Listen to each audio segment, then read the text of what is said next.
On a cold evening in December of 2005, a young woman was making her way down a sidewalk in New York City.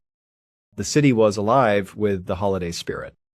Christmas lights were strung up on all the buildings, and decorations filled the shop windows. It was a festive scene. But as the woman walked, her eyes drifted over to a nearby newspaper stand.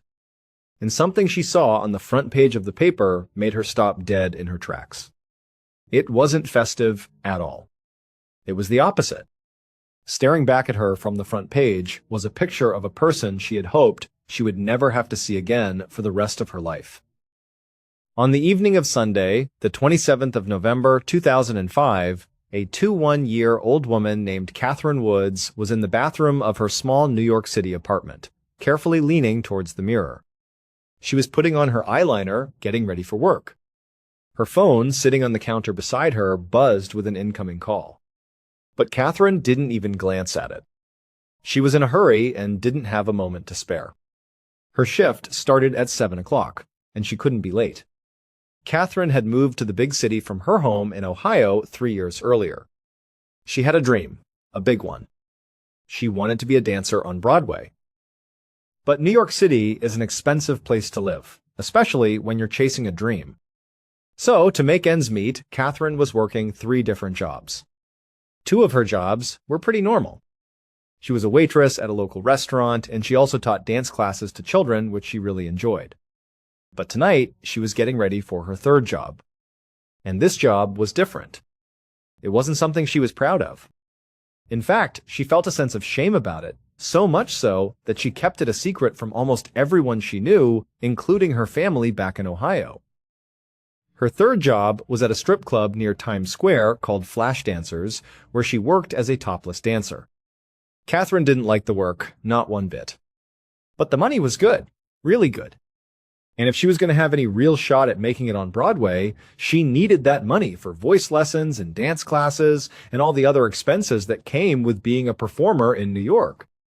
She lived in Manhattan, which was the most expensive borough in an already very expensive city. She knew she could save a lot of money if she moved to a cheaper neighborhood, and she had actually tried that when she first arrived. But her time in that less expensive neighborhood had ended in a traumatic experience. Her landlord had sexually assaulted her. The event had shaken her so badly that she seriously considered giving up on her dream entirely, packing her bags, and just moving back home to Ohio. But in the end, her determination won out. She decided to stay in New York and keep fighting for her dream. She just needed to be smarter about her living situation. And so she found her current apartment in a much safer part of Manhattan. To help with the high rent, she got a roommate. His name was David Hahn. He was 23 years old and was one of Catherine's friends from back home. At this very moment, as Catherine finished her makeup, David wasn't in the apartment. He had just gone out to get his car, which was parked a little ways down the street. He was going to drive her to work. As Catherine walked out of the bathroom and through the living room, she had to step over a black dog that was fast asleep on the floor. The dog wasn't hers, and it wasn't David's either. It turned out David was a part-time dog sitter, and this dog was just a temporary guest while its owners were away. Just like Catherine, David juggled multiple part-time jobs to get by. When he wasn't dog sitting, he worked as a doorman at a hotel just up the street from their apartment building. He and Catherine had a bit of a history. They had actually been a couple at one point and had dated for a little while. But these days, they were just friends, just roommates sharing an apartment to split the bills. Though, if Catherine was being honest with herself, she sometimes wondered if they should give their relationship another try. Thanksgiving had just passed a few days earlier. Instead of going back to Ohio for the holiday like she usually did, Catherine had stayed in New York and celebrated with David. It had been a really nice time, just the 2 of them. A big plus for David was that he knew about her job at Flash Dancers, and he didn't judge her for it. Catherine felt like most people would, so she really appreciated that about him. But there was one big hurdle that she saw to them ever getting back together. And that was the fact that David seemed to dislike almost every single man she ever met or dated. He was intensely jealous. With some of the guys, she could kind of see his point. There was a guy named Joe she had briefly dated who she'd met because he was a customer at the strip club. David had not liked him at all. But then there were other guys, like Paul. Paul was a personal trainer at Catherine's gym. She'd gone out with him a few times, but it was never very serious. He had always been perfectly nice and polite to David. But even so, David insisted that Paul was a creep. He just had a bad feeling about the guy. But right now, Catherine wasn't focused on her love life. She just needed to get dressed and get downstairs. She didn't want to keep David waiting in the car. So she went into her bedroom to finish getting ready, and that's when she heard the dog in the living room suddenly start barking. It sounded agitated, like someone was at the door. Curious, Catherine walked out of her room to see what was going on. A little while later, David Hahn was walking quickly along the sidewalk, heading for his parked car. It was a few blocks away, and he was a bit out of breath by the time he reached it. He knew he was cutting it close on time, so he jumped in, started the engine, and drove back towards his apartment building. As he pulled up to the curb out front, he called Catherine's cell phone. But she didn't answer. He figured she was probably just running a little late, so he put his hazard lights on, got out of the car, and headed into the building to get her. He went up the flight of stairs to their second-floor apartment. As he walked down the hallway towards their door, he saw something that made him stop. It was the black dog. He was dog-sitting. Somehow, the dog had gotten out of the apartment and was just standing there in the shared hallway. David was confused. Then he saw his neighbor, a man named Brad Stewart, standing right behind the dog. Brad was holding a leash, and it was clipped onto the dog's collar. Brad was a guy David rarely ever spoke to, so this was a strange sight. For a second, Brad looked surprised to see David. And David was just trying to process why his neighbor was holding the leash of the dog he was supposed to be watching. Brad then explained that he had found the dog wandering around the hallway.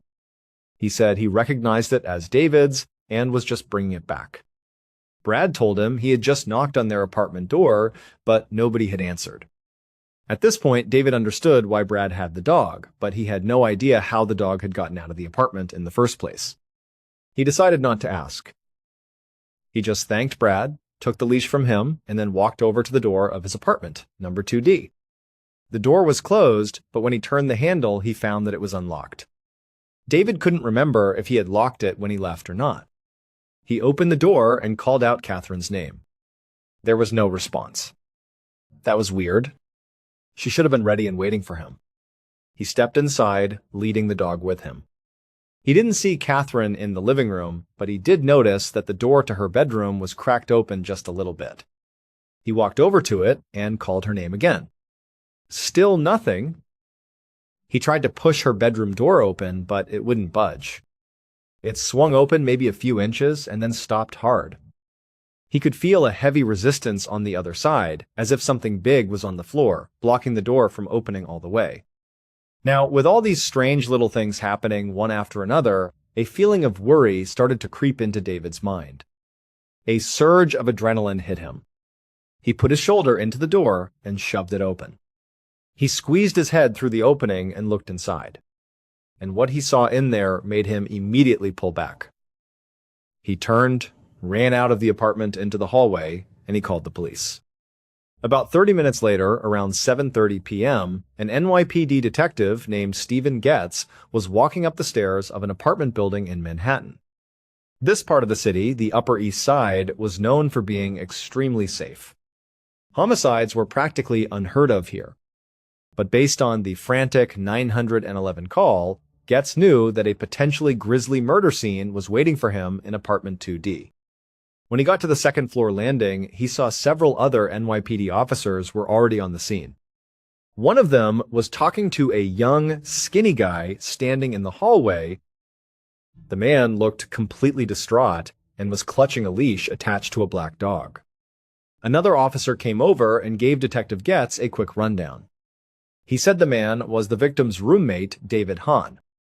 He was the one who had found the body and made the 911 call. The victim, Catherine Woods, was inside the apartment, in the back bedroom. Getz nodded and walked down the hallway, past David and the dog, toward the apartment door. He wanted to see the scene for himself before he started questioning anyone. He pulled on a pair of disposable rubber gloves and carefully examined the doorframe of the apartment. Then he looked at the door itself. He didn't see any scratches, pry marks, or any other damage that would suggest a forced entry.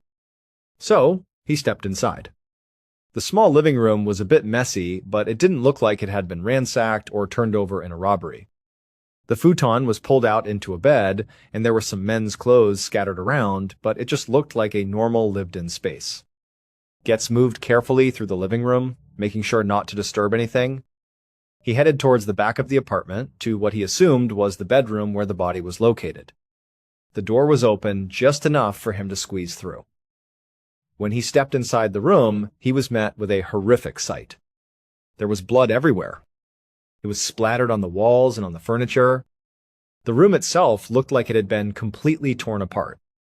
A drawer from a dresser was pulled out, and women's clothing was thrown all over the floor.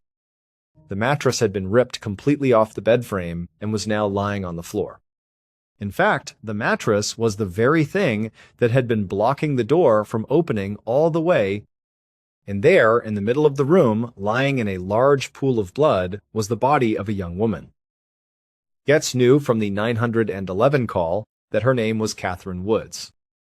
He walked over and squatted down next to her to get a closer look. She was wearing only a t-shirt and underwear.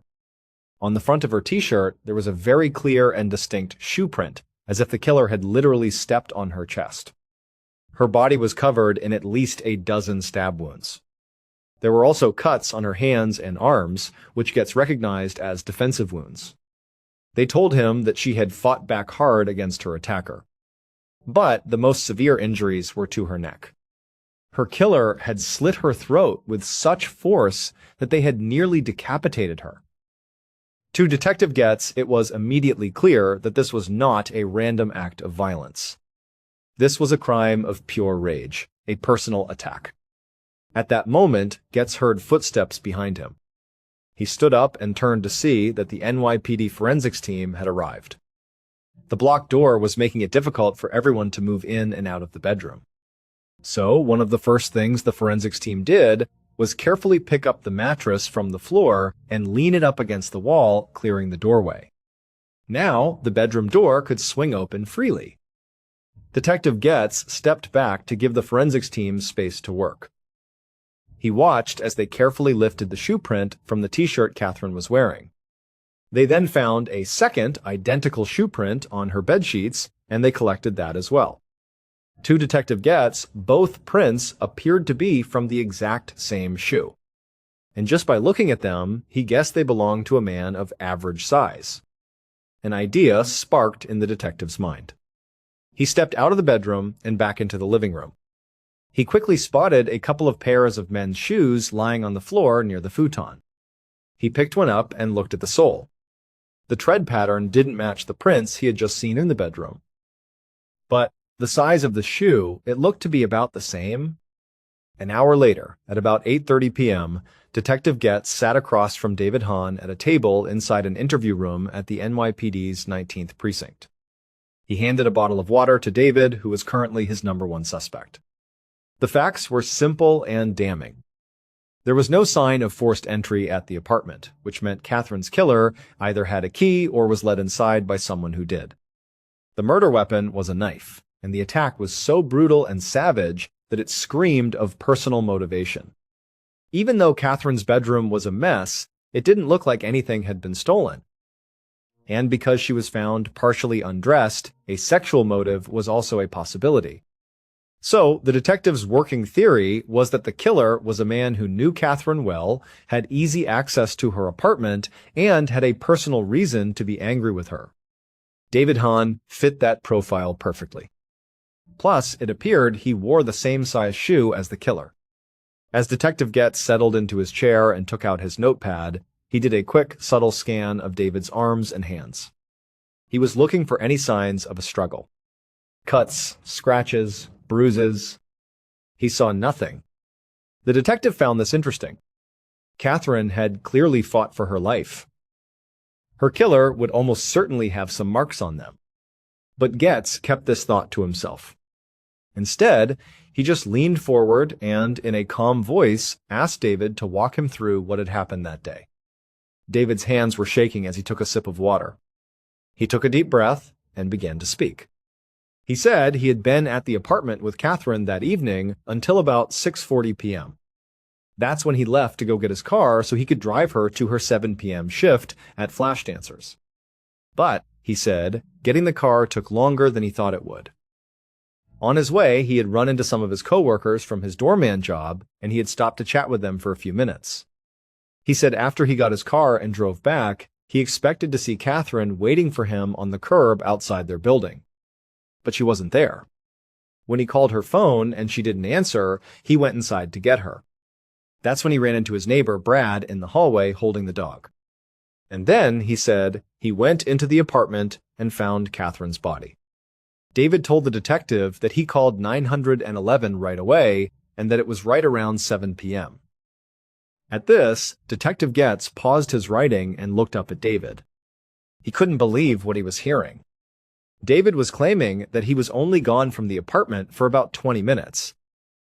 And in that incredibly narrow window of time, someone had managed to get inside, brutally murder Catherine, and then escape without being seen. It sounded like one of the most convenient and therefore unbelievable alibis Getz had ever heard. But he didn't let his skepticism show. He didn't want David to get nervous and stop talking.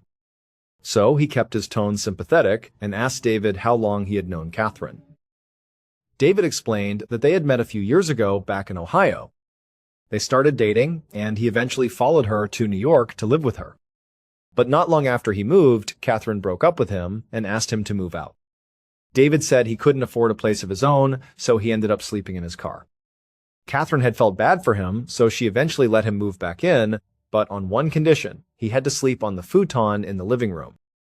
Detective Getz's pen was now flying across his notepad. David wasn't just Catherine's roommate, he was her ex-boyfriend. An ex-boyfriend who was the last person to see her alive, and the one who discovered her body. Getz was now more certain than ever that he was sitting across the table from Catherine's killer. He told David that he was being incredibly helpful, but that he needed to step out for a moment to check on something. David agreed to wait. As Getz stood up to leave, he paused at the door and asked one last question. He asked David what his shoe size was. Without a moment's hesitation, David replied that he wore a size 10.5. Getz jotted that down and then left the room. What he didn't tell David was that he was going to get updates from the forensics team and the officers who were out interviewing David's neighbors. And then he was going to come back and use that new information to try and catch David in a lie. About 19 hours later, around 3 p.m. the next day, Detective Getz was at his desk, feeling utterly exhausted. He was on his third or fourth cup of coffee. He had been up all night, going back and forth with David, who was still, at this very moment, sitting in an interrogation room down the hall. Getz had also been in constant communication with the forensics team and the other officers working the case. He still had a mountain of work to do before he could even think about going home to sleep. Right now, he was reviewing a new stack of reports from the uniformed officers who had gone door to door in Catherine and David's apartment building. They had been asking the neighbors if they had seen or heard anything unusual the night before. And just as Getz had hoped, the information they were gathering started to poke holes in David's story. David had claimed that he left the apartment around 6:40 p.m. and that Catherine was alive and well at that time. But two different neighbors reported hearing screams coming from the apartment well before 6:40. The man who lived in the unit directly above them said he heard 3 distinct screams at exactly 6:28 p.m. And the people who lived in the apartment right next door to them said they heard screaming, barking, and the sound of furniture being moved around even earlier, sometime between 5:45 and 6 p.m. Now, none of these neighbors had called the police at the time. The noises had stopped pretty quickly, and in a crowded New York City apartment building, strange noises were a common occurrence. Then there was Brad Stewart, the neighbor who had found the dog. Brad told the police that his encounter with David in the hallway happened sometime between 6 and 6:30 p.m. But David had said he went back up to the apartment and found Catherine's body around 7 p.m., a full 30 minutes later. Getz knew that eyewitnesses were often unreliable when it came to specific times. But still, all of these inconsistencies were adding up. It looked like David's alibi had some serious problems. The detective leaned back in his chair and took another sip of coffee. Just then, his phone rang. It was the forensics team. They had an update on the shoe prints found on Catherine's t-shirt and bedsheets, and the news was exactly what Getz was expecting. The prints were from a men's size 10.5. This was the exact same shoe size David wore. Getz thanked them, hung up the phone, and immediately headed back to the interrogation room to have another talk with David Hahn. This time, when Getz sat down, he didn't offer David any water. He got straight to the point. He confronted David with all the new evidence. He told him that the killer's shoe prints were a perfect match to his shoe size. He told him that his neighbors had heard screams coming from the apartment before he had supposedly left. And he told him that Brad Stewart said he saw him in the hallway at least half an hour earlier than David had claimed. Getz leaned in close and told David that there were security cameras in the apartment building and that his officers were in the process of reviewing the footage. So, he said, if David had anything else to say, now was the time to say it. Getz watched David's expression change from exhaustion to pure fear. It seemed to be the first moment that David truly understood that the police did not believe his story for a second. After a moment of stunned silence, David insisted again that he did not kill Catherine. He begged Detective Getz to believe him. But when the detective just stared back at him, unmoved, David suddenly launched into a new story, a detail he had failed to mention at all during the nearly 20 hours of questioning. He said that Catherine knew a guy named Paul Cortez. They had dated for a while, but David had always thought he was a creep. David said Catherine had even told him that Paul was obsessed with her. So, David said, the police shouldn't be investigating him. They should be investigating Paul. To Detective Getz, this sounded like a desperate last-ditch effort to shift the blame onto someone else. But he knew he had to follow up on every lead, no matter how flimsy it seemed. So, he wrote down Paul's name and told David they would look into it.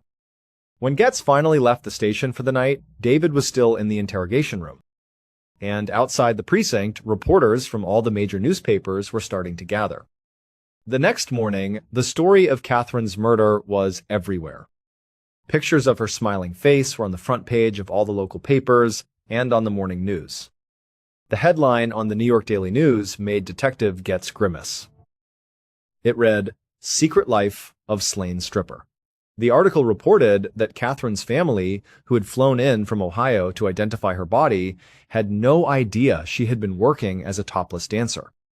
Getz skimmed the article at his desk. He was not convinced that Catherine's job had anything to do with her murder, but the media seemed determined to run with that angle. A media circus was the last thing he needed. His team was already under immense pressure to make an arrest, and now, with all the news coverage, they were about to be flooded with tips from the public, most of which would lead nowhere. Getz put the newspaper down and walked down the hall to the interrogation room. He had ended the previous day feeling confident that David was his killer. He had even sent David home with strict instructions not to leave the city, fully intending to arrest him very soon. But first, he had to tie up the loose ends, and that meant ruling out any other potential suspects. And one of those potential suspects was sitting in the interrogation room right now. It was Paul Cortez, the man David had named. Officers had tracked him down and brought him in for questioning.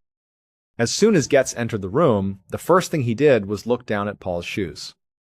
They looked to be a pretty average size, maybe even a 10.5.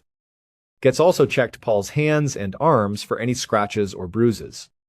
He did see one small injury on one of Paul's fingertips. When Getz asked about it, Paul explained that he had just pinched it between a couple of weights at the gym. Paul was very calm and soft-spoken. He said he had heard about Catherine's death on the news and that he just wanted to help the investigation in any way he could. When Getz told him that they had gotten his name from David Hahn, Paul just rolled his eyes.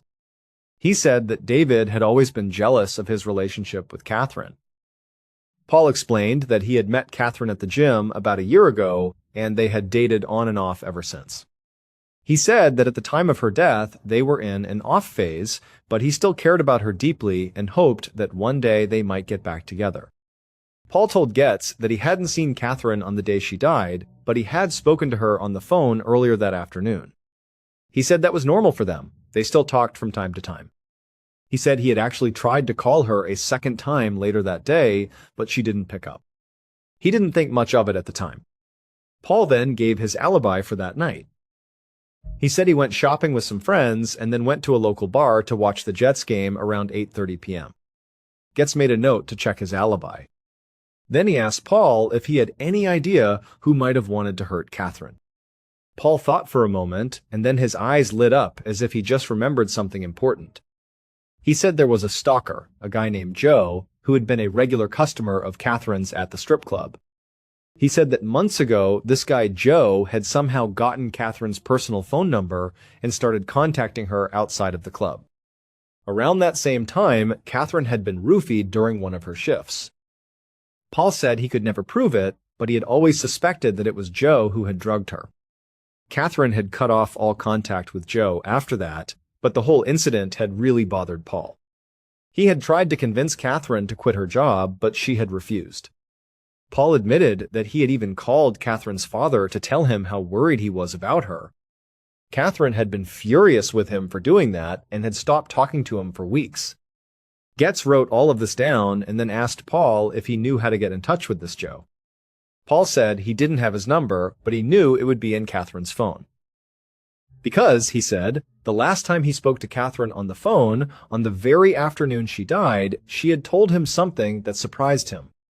She said that after months of silence, Joe had started calling her again, completely out of the blue. Detective Getz studied Paul's face, trying to detect any sign of deception. This whole story about Joe could just be a clever way for Paul to deflect suspicion from himself. But Paul seemed genuinely sincere. Besides, it would be easy enough to check Catherine's phone records to see if he was telling the truth. Getz hated to admit it, but maybe the newspapers were right.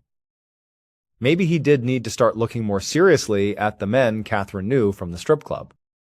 The following afternoon, Wednesday, November 30th, Detective Getz was sitting at his desk feeling increasingly annoyed. He had just hung up the phone with yet another reporter. He hadn't made an arrest yet, so he was keeping his comments brief. He turned his attention back to the stack of papers on his desk. They were Catherine's cell phone records, which he had subpoenaed the day before. And they showed that Paul had been telling the truth. There were calls from both Paul and a man named Joe shortly before she died. So Getz had his officers bring Joe in for an interview. He asked Joe to explain why, after months of no contact, he had suddenly started calling Catherine right before she was murdered. Joe claimed he was just calling to check in, to see how she was doing, and to wish her a happy Thanksgiving. He said he was just trying to be friendly. But then Getz asked him point blank if he had ever roofied someone's drink. At that question, Joe's eyes went wide, and he stammered that he would never, ever do something like that. But his reaction told Getz a different story. The detective was almost certain he was lying. And so now, the entire investigation felt like it was wide open. Just a few days ago, Getz had been so sure that David was the killer, but now, all these other men from Catherine's life were emerging. He now had 3 main suspects instead of just 1. In fact, his original suspect, David, was starting to look more and more innocent. Getz's officers had spoken to David's coworkers at the hotel, and they all confirmed his story. They said he really had stopped to chat with them on the evening of Catherine's death. And while Getz had hoped the security camera footage from the apartment building would definitively prove David was lying about his timeline, it actually did the opposite. The footage showed David leaving the front entrance of the building at 6:38 p.m., which lined up almost perfectly with his story of leaving around 6:40. Now, this didn't completely exonerate him. Based on the neighbors' accounts of hearing screams earlier, it was possible Catherine was killed before David left. But the building didn't have many cameras, and there were no angles that covered the hallway outside of apartment 2D. So the footage couldn't prove one way or another who had gone into that apartment. Just then, his phone rang again. Getz picked it up, expecting another reporter. But this time, it was a member of the forensics team, and he could hear the excitement in their voice. He told Getz that they had just found something. Something big. Something they had completely missed during their initial sweep of Catherine's apartment. The forensics technician explained that when they had first entered Catherine's bedroom, they had moved the mattress that was blocking the door and propped it up against the wall to get it out of the way. But in doing so, the mattress had covered up something that was on the wall behind it. It was a bloody handprint. It wasn't until a couple of days later, after they had processed everything else in the room, that they moved the mattress again, and that's when they finally saw it. Getz's face lit up. This was the breakthrough he had been waiting for. Now, all he had to do was get handprints from all of his suspects and see which one was a match. But he quickly realized he had a major problem. By this point, some of his suspects had hired lawyers. And those lawyers were advising their clients not to speak to the police and certainly not to voluntarily provide their handprints. Getz couldn't legally force them to give their prints unless he arrested them. And so, the detective found himself in a frustrating catch, 2-2. He needed the handprints to make an arrest, but he couldn't get the handprints without making an arrest. And at that point, the investigation stalled. Weeks went by, and Detective Getz grew more and more frustrated. There was nothing he could legally do to move the case forward. The case was still getting a lot of attention in the press, and to the public, it looked like the NYPD was fumbling the investigation.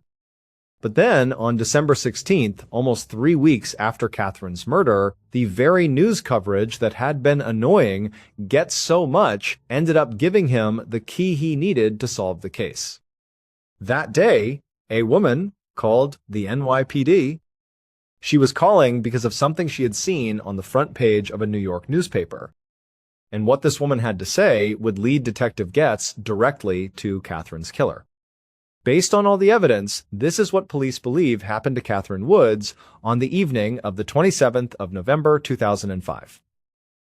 Shortly after 6:40 p.m., the killer walked up the stairs inside of Catherine's apartment building. They knew her schedule.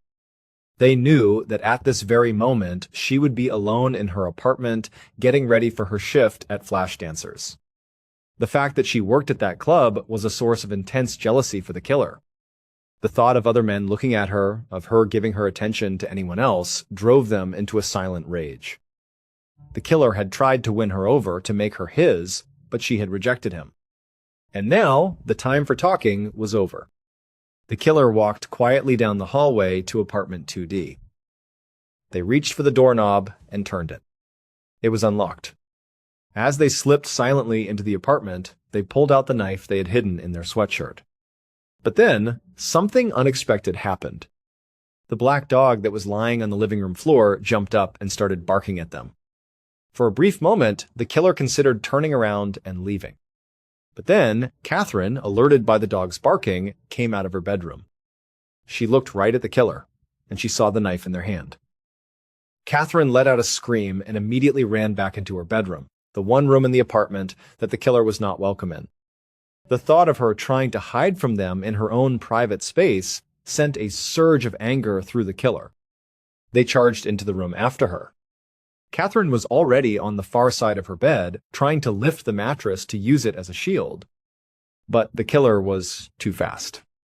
They pushed past the mattress and grabbed her from behind. But Catherine fought back with everything she had. She thrashed and kicked, trying desperately to break free. They struggled violently, crashing into furniture and knocking things over. And then, the killer raised the knife and slit her throat. But even with that fatal wound, Catherine kept fighting. She fought with such ferocity that the killer had to brace themselves against the wall to keep their balance. And in the chaos of the struggle, with blood on their hands, the killer placed a hand against the wall, leaving a perfect, bloody print behind. Finally, Catherine collapsed to the floor. But the killer, still blinded by rage, got on top of her and began stabbing her again and again. When Catherine finally stopped moving, the killer stood up and ran out of the apartment. But as they got into the hallway, they realized that the dog had gotten out. The dog was still barking at them, on edge from the violence it had just witnessed. The killer wanted to get the dog back inside the apartment, but they couldn't get close to it. So instead, they just pulled the apartment door shut, trapping the dog in the hallway. Then, the killer fled the building, using a back exit where there were no security cameras.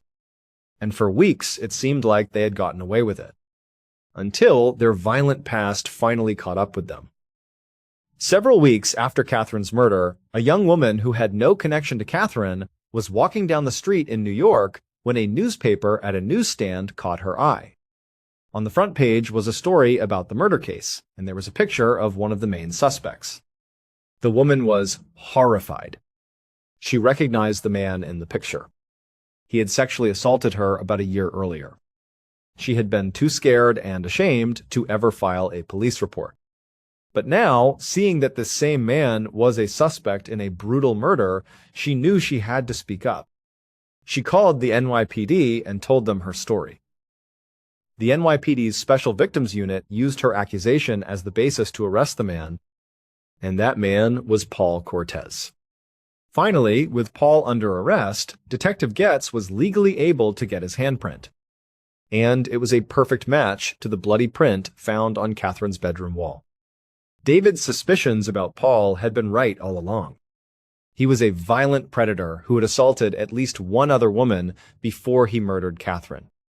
Cell phone tower data would later prove that Paul was in the immediate vicinity of Catherine's apartment building right before the murder. He had been calling her over and over again. When she ignored his calls, he waited. He saw David leave the building to go get his car, and then he made his move. He knew Catherine would be alone. David was only gone for about 20 minutes, but that was all the time Paul needed to get inside, commit the murder, and slip away unnoticed. Paul Cortez was arrested about a month after Catherine's murder. On Wednesday, the 23rd of December 2005, he was found guilty of second-degree murder and was sentenced to 25 years to life in prison. Thank you so much for watching. Let me know what you thought of today's episode in the comments. And remember, we have a whole playlist of true crime episodes ready for you to binge right now. Until next time. See ya. A girl walks into the forest and realizes that something is watching her. Another woman is lying on the bed, waiting for death until something attacks her first. What happens next in both of these stories should not happen. These are two true cases that sound like nightmares, but they actually happened. Let's start with the first story. In June of 2019, an 18-year-old girl named Bella had just wrapped up her very first year of college. This was a massive milestone for her, as it is for any young person. You spend your entire life living under your parents' roof, following their rules, and staying within the comfortable boundaries of your hometown. Then, suddenly, you are thrown into this completely new environment with thousands of strangers, difficult classes, and a level of independence you have never experienced before. Bella had worked incredibly hard during her freshman year, studying late into the night, preparing for exams, and trying to find her place in this new, fast-paced academic world. By the time the summer break finally arrived, she was absolutely exhausted, both mentally and physically. She was desperate for a break, and more than anything, she was incredibly excited to return to her quiet, peaceful hometown. Her hometown was not a bustling city or a typical suburb. It was a very small, quiet village nestled deep in the mountains of France. This village was the kind of place where time seemed to have stopped a century ago.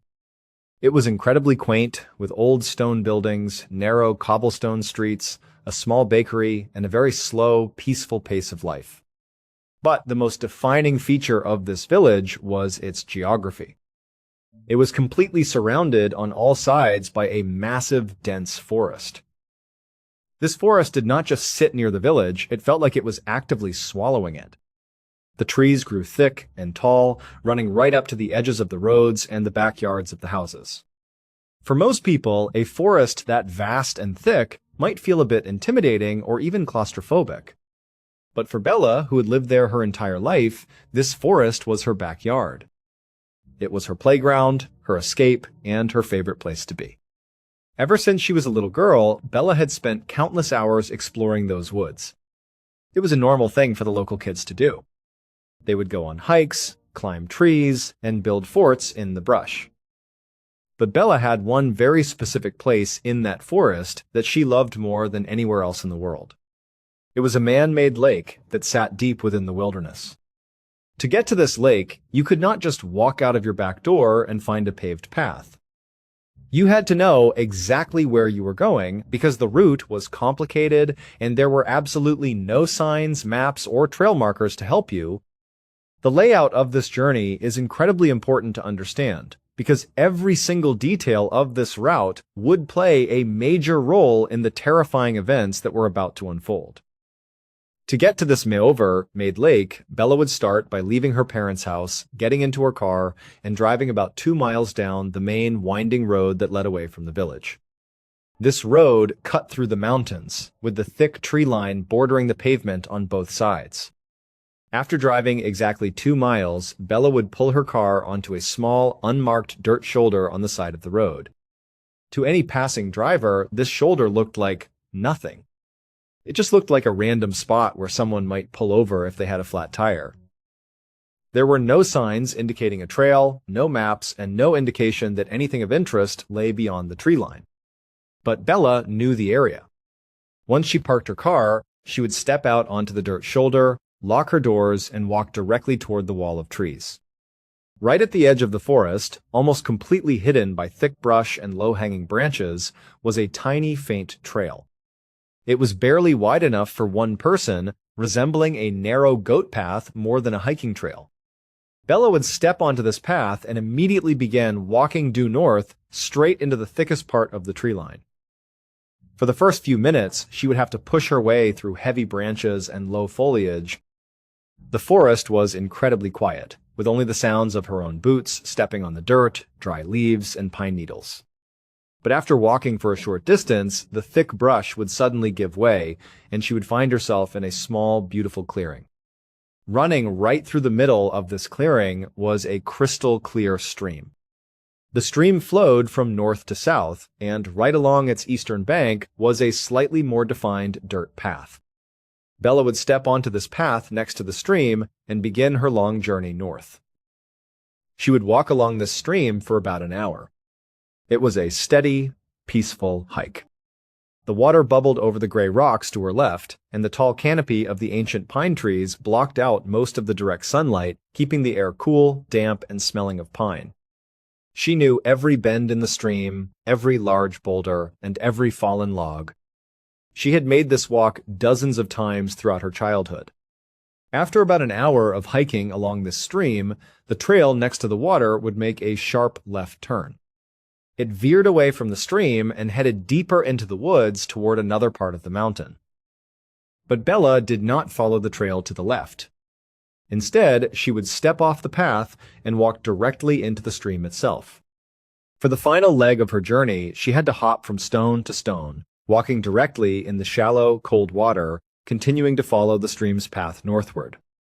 This part of the hike took about 20 minutes of careful, slow movement to avoid slipping on the wet rocks. At the end of this 20-minute stretch of river walking, the small stream would finally empty into a much larger body of water. This was a wide, fast-flowing river that ran from east to west. Once Bella reached this large river, she would turn left and walk along its grassy bank for a short distance. And then, suddenly, the trees would open up completely, and she would find herself standing on the edge of the man-made lake. The lake was absolutely stunning.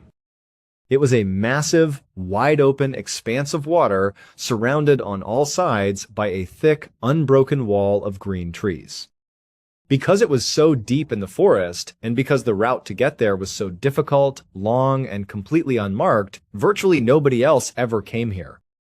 In all the years Bella had been visiting this lake, she had literally never run into another human being. It was her own private sanctuary. She could sit on the shore, listen to the wind rustling the leaves, and feel completely isolated from the worries of the world. All told, the journey to get to the lake took about 2 hours of solid, fast-paced hiking. And, of course, getting back to her car took another 2 hours. So, any trip to the lake was a major 4-hour commitment. But to Bella, it was always worth it.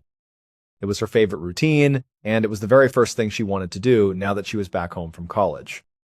And so, on a beautiful, clear morning in June of 2019, Bella decided it was time to make the hike. The weather was perfect. The sky was a bright, pale blue, the sun was shining warmly, and the temperature was incredibly comfortable. She packed her backpack with a couple of bottles of water, a light snack, her wallet, and her phone. She told her parents she was heading out for a hike, which was a very normal thing for her to say, so they did not think twice about it. She got into her car, drove the 2 miles to the unmarked dirt shoulder, parked, and stepped into the cool, quiet forest. She found the tiny goat path, pushed through the initial brush, and soon reached the clearing with the stream. She stepped onto the path running next to the water and began her steady, comfortable hike. She was about an hour into the journey, walking along the bubbling stream, enjoying the quiet beauty of the woods, when she suddenly stopped dead in her tracks. She stood completely still, tilting her head to the side, trying to make sense of what she was hearing. The forest was normally filled with very predictable, natural sounds. She would hear the wind rustling the high canopy, the chirping of local birds, the occasional scurry of a small rodent in the dry leaves, and the constant soothing sound of the bubbling stream. But now, cutting through those familiar sounds was something completely foreign, artificial, and out of place. She heard the distinct, sharp sound of a bell ringing somewhere deep in the forest. It was not a soft, gentle sound like a wind chime dangling from a porch. It was a very crisp, metallic clang. It sounded like it was coming from somewhere far in front of her, deeper along the path she was currently traveling. The sound was incredibly abrupt, and it immediately made her feel a little uneasy. In all her years of exploring these woods, she had never heard anything like it. Bella stood there, holding her breath, listening closely. Her mind immediately began searching for a logical, rational explanation. She thought that maybe a local resident had lost their dog, and the dog was running through the woods wearing a collar with a small bell on it. It was a common thing for hunters or pet owners in rural areas to put bells on their animals so they would not lose track of them in the thick underbrush. But as she listened, she realized the sound was too heavy, too deep to be a small dog bell. This sounded like a much larger, sturdier iron bell. It had a deep, resonant clang to it. And then she thought of an even stranger explanation. She wondered if perhaps someone had ordered a bell online and the delivery package had somehow fallen off a truck on a mountain road higher up, rolled down the steep ravine, and landed in the stream she was walking next to. She imagined the water current pushing the box against the rocks, causing the bell inside to jingle. It was a bizarre, almost comical thought, but it was her brain's way of trying to make sense of something that felt completely wrong in her quiet, secret forest. As she stood there, the bell started ringing again. This time, it was not just a single ring. It was a constant, chaotic series of clangs. It was completely sporadic, with no rhythm, no pattern, and no consistency. It sounded like someone was holding a heavy bell and shaking it randomly as they moved through the trees. But Bella was a brave, independent 18-year-old, and she was in her home forest. She did not feel afraid yet. She was mostly just incredibly intrigued and curious. She decided that since she was already hiking in that direction anyway, she would just keep walking and see if she could find the source of the sound. She stepped forward and continued her hike along the stream. As she walked, the sporadic clanging of the bell continued to echo through the trees ahead of her. She estimated that she was about 20 minutes away from the point where she would reach the large east-to-west river. She kept her eyes focused on the path ahead, expecting to see a dog, a person, or perhaps even a lost cow wandering through the brush. But the problem was, about 5 minutes after she started walking again, the bell sound just suddenly stopped. It did not fade away slowly as if the source was moving further into the distance. It stopped instantly. 1 second, the chaotic metallic clanging was echoing through the trees, and the next second, there was absolute, dead silence. This sudden silence was actually far more unsettling to Bella than the ringing itself. When the bell was ringing, she could at least track its general location and assume it was some physical object moving naturally. But the abrupt silence felt incredibly deliberate. It felt as though whatever or whoever was making that sound had suddenly realized she was there and had chosen to stop and listen just as she had.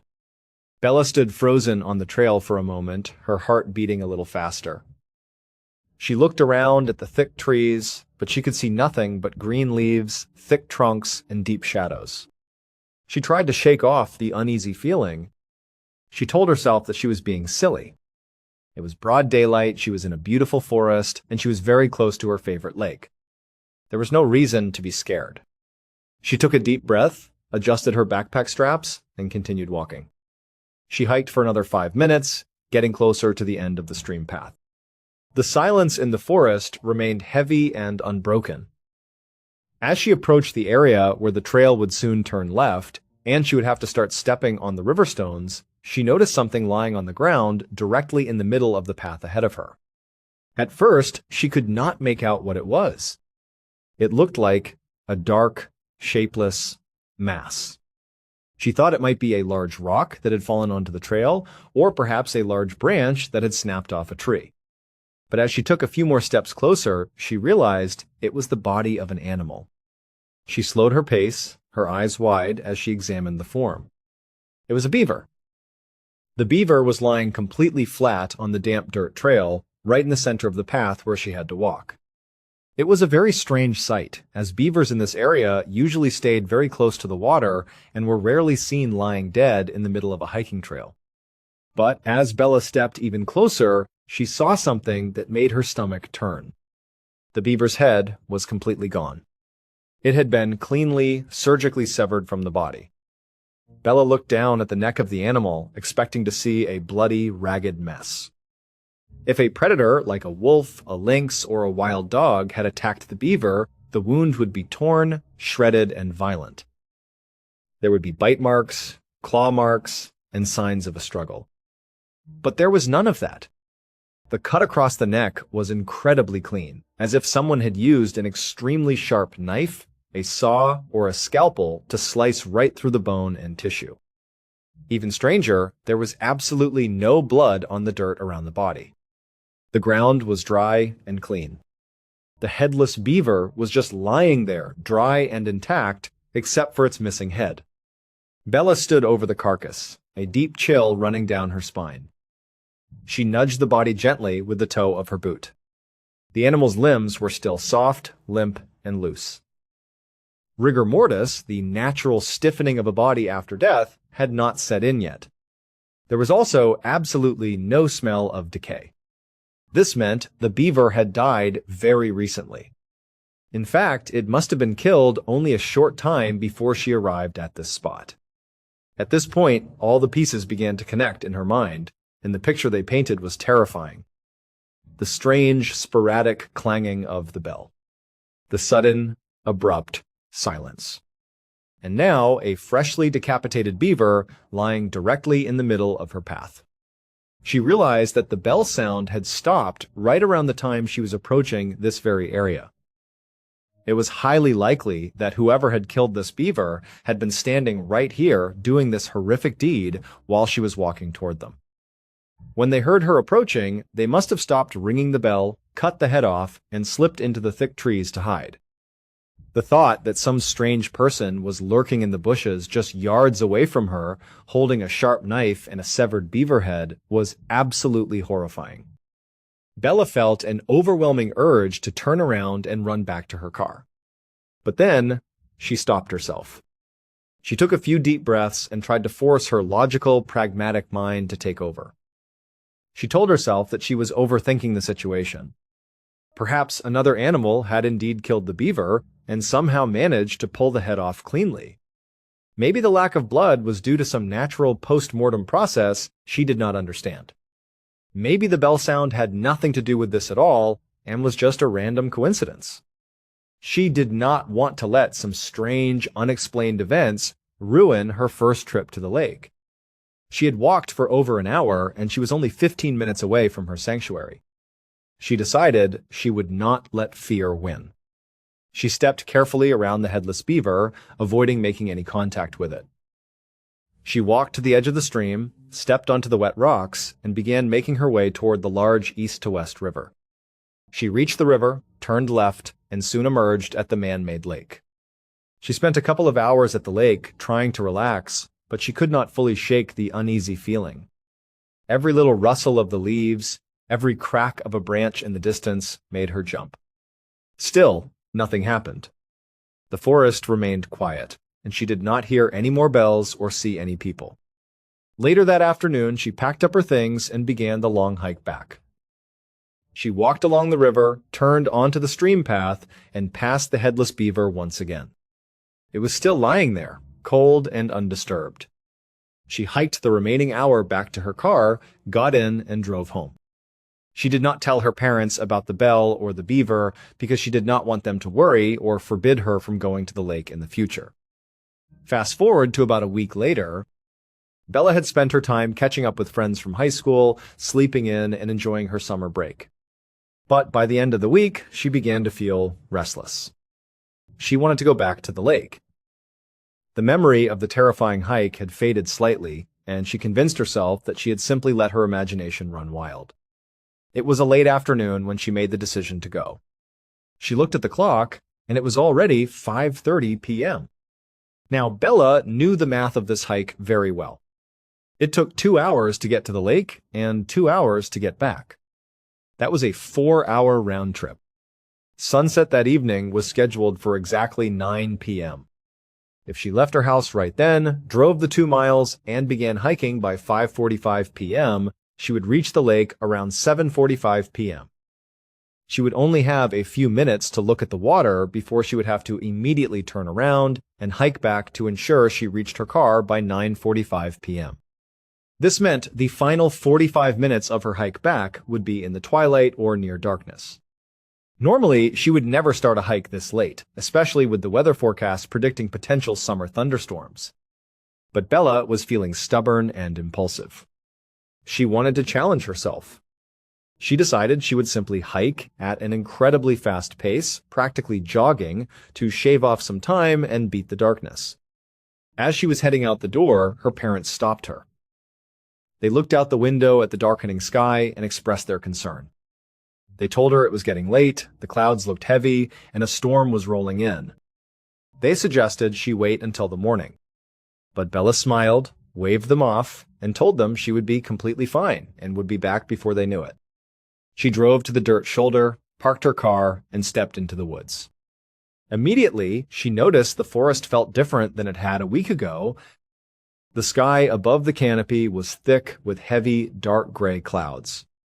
The wind was picking up, causing the branches of the tall trees to sway and creak loudly.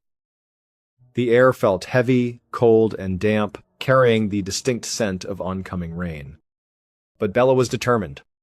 She set off at a very fast pace, almost a light jog, keeping her eyes glued to the narrow path next to the stream. She was making excellent time. Within about 40 minutes, she was already deep into the woods, far past the halfway mark. As she pushed forward, she noticed the sky was growing darker much faster than she had anticipated. The thick storm clouds were blocking out the remaining sunlight, casting the entire forest into a deep, eerie twilight.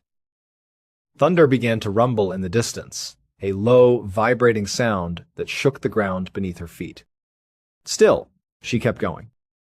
She reached the area where she had seen the dead beaver a week prior. As she passed the spot, she glanced down and saw the carcass was still there, but it was now in a state of decay, looking shriveled, gray, and bloated. She quickly looked away and kept moving. Just as she was approaching the end of the stream path, near the point where she would have to step onto the river stones, the sky finally opened up. An absolute deluge of rain came pouring down. It was a massive summer thunderstorm. The rain was so heavy that it instantly drenched her clothes, dripping down her face and blurring her vision. Lightning flashed brightly through the trees, followed immediately by deafening cracks of thunder that seemed to explode right over her head. At this point, Bella was standing at the edge of the large east-to-west river, just 15 minutes away from the lake. She was shivering from the cold rain, and she could barely see more than a few feet in front of her. She looked at her watch. It was already past 8 p.m. She realized she had made a terrible mistake. The storm had made it virtually dark already. The rocks in the stream would be incredibly slick and dangerous to walk on, and the water level would surely begin to rise. If she pushed onto the lake, she would be adding another 30 minutes to her trip, forcing her to navigate the treacherous forest in complete pitch-black darkness during a violent storm. With a heavy heart and a growing sense of anxiety, Bella decided to turn back. She had to abandon her goal. She turned around and began her retreat. She walked as fast as she safely could, keeping her head down to shield her eyes from the driving rain. She kept her focus entirely on her feet, watching every step to ensure she did not slip on the muddy, wet trail or trip over the exposed tree roots. She had been walking back along the stream trail for about 10 minutes, completely focused on the ground, when her head suddenly collided with something. The impact was soft but solid, a strange, squishy sensation that caught her completely off guard. She let out a sharp gasp and stumbled backward, rubbing her forehead. She blinked away the rainwater and looked up to see what she had run into. Dangling from a low-hanging branch directly over the middle of the trail, right at her eye level, was the dead beaver. But it was not as she had left it on the ground. Someone had taken the decaying headless carcass from the dirt and used a thick cord to hang it from the tree branch. The animal was suspended in midair, swaying gently in the wind and rain. Its front paws had been pulled forward and tied together, positioned as if it were holding something. And resting on top of those tied paws, facing directly toward Bella, was the severed head of the beaver. It had been crudely, violently stitched onto the paws with thick black thread. The empty, dead eyes of the animal seemed to stare directly into Bella's soul. Bella let out a horrified shriek, her heart leaping into her throat. She stumbled back several steps, her breath coming in short, panicked gasps. She knew with absolute certainty that this had not been here when she walked past this spot 40 minutes ago. It was physically impossible for her to have missed a dangling dead beaver at eye level in the middle of the narrow path. This meant that while she was walking toward the river, someone had picked up the decaying carcass, climbed up, tied it to the branch, stitched the head to the paws, and positioned it specifically for her to run into on her way back. And that meant whoever did this was still out here. They were in the woods with her, right now, in the pitch black and the pouring rain. An overwhelming wave of primal terror washed over Bella. She realized she was in extreme danger. She had to get out of the forest immediately. She told herself to stay calm, to not panic, because if she lost her footing or got lost in the dark, she would be completely at the mercy of whoever was lurking in the shadows. She stepped off the trail, brushing past the wet ferns to get around the dangling carcass. Once she was past it, she began to walk at an incredibly fast pace. She did not want to run yet, because she feared she would trip and break her ankle. But as she pushed forward through the dark, she began to hear something over the sound of the wind and the rain.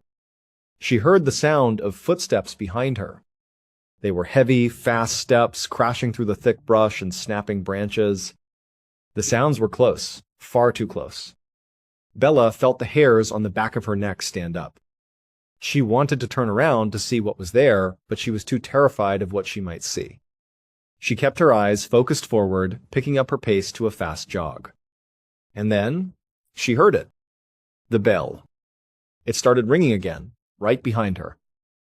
It was the same metallic, sporadic clanging she had heard a week ago. But now, it was not off in the distance. It was directly behind her, moving at the exact same pace as the heavy footsteps.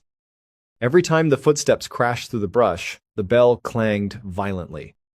The realization hit her like a physical blow. Whoever was chasing her had the bell attached to them. They were hunting her. Bella could not control her fear any longer. She let out a scream and began to sprint as fast as she possibly could. She ran blindly through the darkness, her boots splashing through deep mud puddles and slipping on wet leaves. Branches slapped against her face and tore at her clothes, but she barely felt them. All she could hear was the pounding of her own heart, the roaring of the wind, and the relentless, terrifying clang of the bell right on her heels. She pulled her phone out of her pocket with trembling hands. She did not even try to dial the emergency number. She speed-dialed her father. Her phone screen glowed brightly in the dark. It rang once, twice, and then her father's voice came through the speaker. He asked if she was okay, noting how late it was and how bad the storm had gotten. Bella screamed into the phone, her voice cracking with pure terror. She told him that someone was chasing her, that she was running for her life, and that he had to come to the trailhead immediately. She was crying, sobbing, barely able to form coherent words as she ran. Her father's voice instantly changed from calm to absolute panic. He told her that he and her mother were leaving right now, that they would drive to the shoulder immediately, and that she should keep running and keep the phone line open. As Bella sprinted, she could hear her father screaming instructions through the phone, but she could also hear the bell behind her. The stalker was gaining on her. In a desperate attempt to deter her pursuer, Bella began to scream into the dark forest. She yelled that she had the police on the phone, that they were already at the road, and that they would shoot if the person did not stop. But the heavy footsteps and the erratic clanging of the bell did not slow down. If anything, the stalker seemed to run faster, driven by her screams. Meanwhile, miles away, Bella's parents scrambled out of their house and jumped into their car. They sped down the winding mountain road, the windshield wipers struggling to keep up with the torrential downpour. They kept the phone line active, listening to the agonizing sounds of their daughter running, crying, and screaming for her life, accompanied by the chilling, distant clang of a metallic bell. When they finally pulled up to the dark, unmarked shoulder of the road, they threw the car doors open and stepped out into the storm. They stood at the edge of the tree line, shouting Bella's name into the darkness. And as they listened, they could hear, echoing from deep within the forest, the faint, terrified screams of their daughter and the clear, rhythmic clanging of a bell. They realized she was still deep inside the woods, and they began to sprint down the narrow goat path to find her. But the problem was, Bella was reaching her physical limit. She had been sprinting through a muddy, uneven forest in a torrential storm for over 20 minutes. Her muscles were burning, her lungs felt like they were on fire, and her vision was swimming from exhaustion. She stumbled over a thick tree root and went crashing to the ground, scraping her hands and knees on the sharp rocks. She struggled to get back up, but her legs felt like lead. She had no energy left. She managed to drag herself onto a large boulder next to the stream and collapsed there, panting heavily, sobbing into the cold rain. And then the footsteps behind her stopped. The bell went completely silent. The sudden quiet was deafening. Bella lay on the cold rock, shivering, her phone still in her hand. Her father's voice was screaming through the speaker, telling her they were in the woods, they were coming, but his voice sounded so far away. Bella knew she had to look. She could not lie there and wait to be attacked from behind. She had to face whatever was hunting her. She slowly turned her body around, sitting up on the rock. She had stopped in a small clearing where the canopy of the trees was slightly thinner. For a brief moment, the heavy rain eased slightly, and the dark clouds parted just enough to let a sliver of pale moonlight filter down into the woods. Bella looked across the clearing, her eyes wide with terror. And there, standing at the edge of the tree line, just 20 feet away, was a figure. It was an unnaturally tall, incredibly thin person. They were dressed in dark, ragged clothing that seemed to cling to their skeletal frame. But the most terrifying thing was the way they were standing. The figure was completely still, staring directly at Bella. And then, it took a single, slow step forward into the clearing. As it moved, its body jerked in a strange, unnatural, herky-jerky motion. It was not a smooth human stride. It looked like a puppet being pulled by invisible strings. And as it took that step, a loud, sharp clang echoed through the clearing. Bella's eyes traveled down to the figure's waist. Tied tightly to its hip with a thick leather strap was a heavy, rusted metal bell. It looked exactly like an old cowbell. Every time the figure's hip jerked forward with that strange mechanical stride, the bell would swing and clang loudly. The figure stared at her, its face obscured by the shadows and the rain, but she could feel the intense, malevolent gaze fixed upon her. Seeing this creature, this person, standing so close, watching her with such cold, calculated malice, triggered a final desperate surge of adrenaline in Bella's body. She let out a piercing scream, scrambled off the rock, and began to run again. She did not look back. She did not care about the mud, the rocks, or the branches. She ran with the pure, unadulterated instinct of a prey animal escaping a predator. Behind her, the herky-jerky footsteps picked up, and the clanging of the bell became a frantic, chaotic storm of noise. The stalker was sprinting after her. Bella ran for another 5 agonizing minutes, her vision fading on the verge of collapsing. And then, suddenly, a bright flashlight beam cut through the darkness ahead of her. She heard her father's voice screaming her name. She burst through a thick patch of bushes and collided directly with her father, who caught her in his arms. She clung to him, sobbing hysterically, pointing back into the dark woods, gasping that something was right behind her. Her father shone his flashlight back down the path, but the light revealed nothing but empty trees and falling rain. The clanging of the bell had stopped the moment they emerged. Her father scooped Bella up in his arms and ran back toward the road, with her mother running closely behind them. They scrambled into their car, slammed the doors shut, locked them, and sped away from the forest as fast as the car would go. Bella was taken straight to the local police station. She was shivering, covered in mud, scratches, and bruises, and completely traumatized. She spent hours speaking with the officers, describing the bell, the decapitated beaver, the dangling carcass with the stitched head, and the terrifying, tall, thin figure that had chased her through the storm. The police took her report very seriously. The next morning, as soon as the sun came up, a large search team of officers and tracking dogs was sent into the forest. They searched the entire trail along the stream, all the way to the large river and the lake. But the storm had been incredibly violent, washing away almost all physical footprints and scents. When they reached the spot where Bella had seen the dangling beaver, they found nothing. The carcass was gone, and the cord that had been used to tie it to the branch had been cleanly cut and removed. They searched the area where Bella had dropped her backpack during her flight. The backpack was completely gone. The only piece of evidence the police found was located about halfway down the stream trail. Tucked neatly under a large flat rock next to the path was a brand new clean black t-shirt. It had been folded with perfect military precision. It did not belong to Bella, and there was no logical explanation for why a pristine, folded t-shirt would be hidden under a rock in the middle of a dense, uninhabited mountain forest. The police concluded that Bella had likely crossed paths with a highly dangerous, mentally unstable transient or a local resident who was using the forest to commit bizarre acts of animal cruelty and terrorize hikers. They warned her and her family to stay away from the area, as they could not guarantee her safety.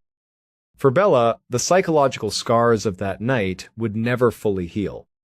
The forest that had been her sanctuary, her childhood playground, and her favorite place in the world had become a place of absolute nightmare. She could never look at the trees the same way again. She never returned to those woods. To this day, the identity of the tall, thin figure with the cowbell on his waist and his bizarre, terrifying motives remain a complete mystery. But as terrifying as it is to think of a physical monster lurking in the dark woods, there are other kinds of monsters in this world. There are silent, invisible predators that do not hide behind trees or carry rusted bells. Instead, they slip quietly into your bloodstream, hide deep within your tissues, and slowly, systematically destroy your entire life from the inside out, while the rest of the world slowly begins to doubt your sanity. This was the terrifying reality for a woman named Ellie Lobel. To understand the sheer tragedy of Ellie's story, you have to understand who she was before her life was completely derailed. Back in the mid-1990s, Ellie was a woman who seemingly had it all. She was in her early 30s, living in the beautiful, quiet state of Connecticut. She was exceptionally intelligent, highly motivated, and had built a highly successful, lucrative career as a high-powered attorney. She was also happily married to a man she loved, and together they had young, beautiful children. Ellie was the kind of mother who was deeply involved in her children's lives, balancing her demanding career with family vacations, school events, and a warm, loving home. On top of all this, Ellie was an incredibly active, fit person. She loved the outdoors, she exercised constantly, and she prided herself on her strength, her health, and her boundless energy. She was, by all accounts, living the absolute definition of the American dream. But all of that began to unravel on a perfectly ordinary autumn day in Connecticut. Ellie decided to go for a hike in a local wooded area. It was a beautiful, crisp fall afternoon, the kind of day she absolutely lived for. She spent a few hours walking through the colorful falling leaves, enjoying the fresh air and the physical exercise. When she finished her hike, she returned to her home, feeling a bit tired, which she assumed was just the natural result of a good physical workout. But later that evening, she began to feel incredibly under the weather. She felt a sudden, deep fatigue settle into her bones. Her muscles began to ache, and she felt a wave of mild nausea wash over her. Ellie was not a sickly person. She rarely, if ever, got sick, so she assumed she had simply caught a mild flu, or perhaps she was just feeling worn out from her hectic work schedule at the law firm. She took some over-the-counter medicine, drank some water, and went to bed early, fully expecting to feel completely normal in the morning. But the problem was, she did not. When she woke up the next day, the fatigue was still there, heavier than before. Her body felt stiff, and her mind felt strangely foggy, as if she were trying to think through a thick layer of cotton. She pushed through it, going to work and taking care of her children, telling herself that it would pass in a day or two. But days turned into weeks, and the symptoms did not go away. In fact, they seemed to fluctuate in strange, unpredictable ways. Some days she would feel relatively normal, and then the next day she would be hit with an overwhelming, crushing wave of exhaustion that made it difficult to even get out of bed. She began to experience strange, migratory pains in her joints, headaches, and a persistent, low-grade fever. Concerned, Ellie went to see her primary care physician. The doctor ran some standard blood tests, checked her vitals, and asked about her lifestyle. When the tests came back completely normal, the doctor looked at Ellie's busy, stressful schedule as a high-powered attorney and mother of young children and concluded that she was simply suffering from severe stress and burnout. The doctor advised her to take some time off work, rest, and let her body recover naturally. Ellie took the doctor's advice. She stepped back from her heavy workload at the law firm, stayed home, and tried to rest as much as possible. But the rest did not help. The symptoms persisted, and as the months rolled by, they began to get worse. This was the beginning of what would become a 15-year descent into absolute living hell. Ellie began to visit specialist after specialist, desperately searching for answers. She saw neurologists, rheumatologists, infectious disease experts, and alternative medicine practitioners. She underwent countless blood tests, MRI scans, CT scans, and experimental treatments. But the problem was, every single test came back negative. To the medical world, Ellie Lobel was perfectly healthy. When doctors cannot find a physical cause for a patient's suffering, they often begin to suggest that the suffering is psychological. And this is exactly what happened to Ellie. Doctors began to hint that her symptoms were psychosomatic, that she was suffering from depression, anxiety, or hypochondria. They prescribed her various antidepressants and anti-anxiety medications, which did absolutely nothing to relieve her physical pain and fatigue. As the years dragged on, the people in Ellie's life began to change their attitude toward her. Initially, her family and friends were incredibly supportive and sympathetic. But as year after year passed with no diagnosis and with Ellie constantly canceling plans, staying in bed, and complaining of a mystery illness that no doctor could find any evidence of, the sympathy began to wear thin. People in her social circle began to suspect she was exaggerating her symptoms, or worse, that she was using her illness as an excuse to avoid her responsibilities as a wife, a mother, and an attorney. This growing skepticism began to severely erode her marriage. Her husband, who had once been her partner and biggest supporter, grew increasingly frustrated and resentful. He could not understand how a woman who had once been so strong, vibrant, and independent could now be so completely incapacitated by an illness that apparently did not exist on any medical chart. They began to fight constantly. He accused her of giving up on her life, her career, and her family. Ellie was devastated. She was not faking. She felt as though her body was actively betraying her, and now the people she loved most were betraying her too by refusing to believe her. The constant tension and lack of support eventually became too much to bear. After years of struggling to maintain their relationship, Ellie and her husband got divorced. The divorce was a massive blow, but the tragedy did not stop there. As her children grew older, they too began to drift away. They had spent their formative years watching their mother struggle with a mysterious, undiagnosed condition, and they had been deeply influenced by their father's growing skepticism. They grew to believe that their mother was simply unstable or emotionally unavailable. One by one, as they reached adulthood, they moved out of the house, established their own lives, and distanced themselves from Ellie. Ellie was also forced to completely give up her career as a lawyer. The cognitive impairment, often referred to as brain fog, became so severe that she could no longer read complex legal documents, remember crucial details of cases, or speak articulately in a courtroom. The career she had worked so hard to build and that had defined so much of her identity was completely gone. By the time 15 years had passed, Ellie Lobel was a shell of her former self.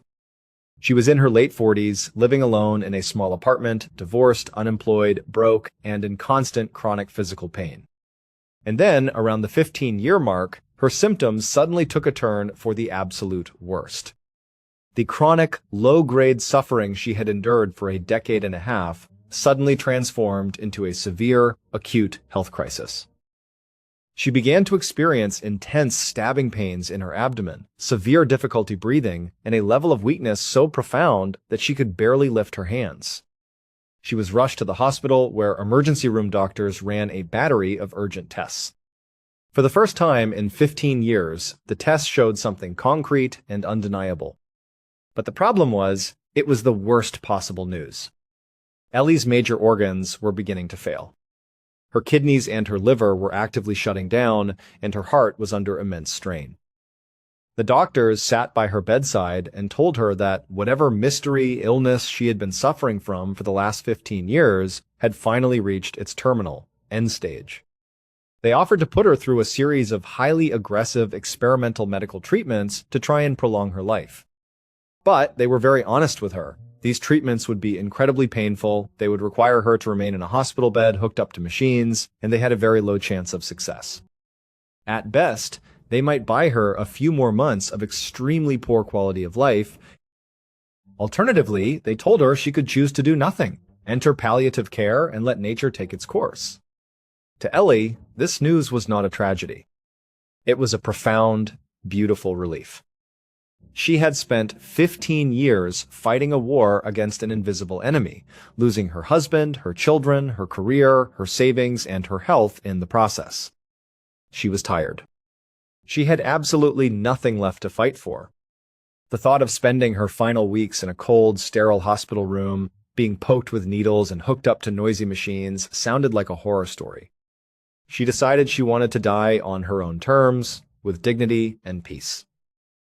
She refused all medical treatments. She told the doctors she was going to let herself go. But Ellie did not want to die in Connecticut, surrounded by the memories of the life she had lost. She wanted to spend her final days in a place she had always loved, Southern California. She kept her decision completely secret from her family. She knew that despite their emotional distance, if her children or her ex-husband found out she was actively choosing to die, they would intervene, call the authorities, and force her into a hospital. She did not want that. She quietly hired a professional end-of-life caretaker. This is a person whose job is not to treat a patient or try to cure them, but simply to remain by their side, administer pain medication, keep them comfortable, and handle the legal and practical logistics when the patient finally passes away. Together with her caretaker, Ellie packed a small bag and traveled to a quiet, picturesque coastal town in Southern California. She rented a beautiful, sunny Airbnb that looked out over a vibrant landscape. Her plan was simple, peaceful, and incredibly deliberate. She was going to get into bed, open the window to let the warm California breeze and the scent of flowers in, and quite literally lay there until she died. She decided she would stop eating, sip only enough water to wet her parched throat, and let her failing organs finish their work. For the first 3 days in the Airbnb, Ellie did exactly that. She lay in the comfortable bed, watching the curtains flutter in the breeze. She grew weaker and weaker with each passing hour. Her skin turned pale, her breathing became shallow, and she felt her consciousness slipping away. She was ready. She was welcoming the darkness. But by the afternoon of the 3rd day, she was still alive. Her body, despite being in the advanced stages of organ failure, was stubborn. It was refusing to let go as quickly as she wanted. She felt incredibly stiff, sore, and suffocated from spending 72 hours lying in the same bed. She looked out the window and saw the beautiful, bright California sunshine. She decided that she would take a temporary break from her deathbed. She wanted to feel the sun on her face one last time, to smell the wild flowers, and to take a short, final walk before she returned to the bed to die. She called her caretaker over and asked him to help her up. She was incredibly frail, barely able to support her own weight, but she leaned heavily on his arm as he guided her out of the house and onto the sidewalk. They began a very slow, painful walk down the quiet street. The warm sun felt wonderful on her cold skin, and the air was filled with the sweet scent of blooming flowers. A short distance from the Airbnb, they reached a beautiful stretch of sidewalk that ran alongside a massive open meadow. The separation between the sidewalk and the meadow was marked by a simple, rustic wooden slat fence. The meadow was absolutely breathtaking. It was a massive, rolling field completely covered in thousands of vibrant, colorful wildflowers. There were yellows, purples, reds, and blues stretching out as far as the eye could see. Ellie was deeply moved by the sight. She felt a profound sense of peace. She told her caretaker that she wanted to stop. She wanted to stand right there, hold on to the wooden fence for support, and simply look at this beautiful field for a few minutes. Her caretaker stood beside her, keeping a gentle hold on her arm as she leaned against the fence, staring out at the flowers, feeling completely at peace with her impending death. And then she heard a sound. It was a low, heavy, buzzing sound. At first, Ellie did not pay any attention to it. It was a meadow filled with flowers, so it was completely natural for there to be insects and bees buzzing around. But the sound grew rapidly louder, transitioning from a gentle hum to a sharp, angry buzz. She felt something land on her forehead. She looked up slightly and saw a very large, dark bee resting on her skin. She did not know it at the time, but this was an Africanized honeybee, commonly known as a killer bee. Before she could even lift her hand to brush the bee away, the heavy buzzing sound suddenly exploded into a deafening roar. Ellie looked up, and her heart froze. Hovering directly over her head was a massive black cloud. It was a swarm of thousands of Africanized killer bees. They had been nesting nearby, and for some reason they had been agitated and decided to swarm. And they chose Ellie as their target. Without any warning, the black cloud descended upon her. Within seconds, Ellie was completely covered in bees.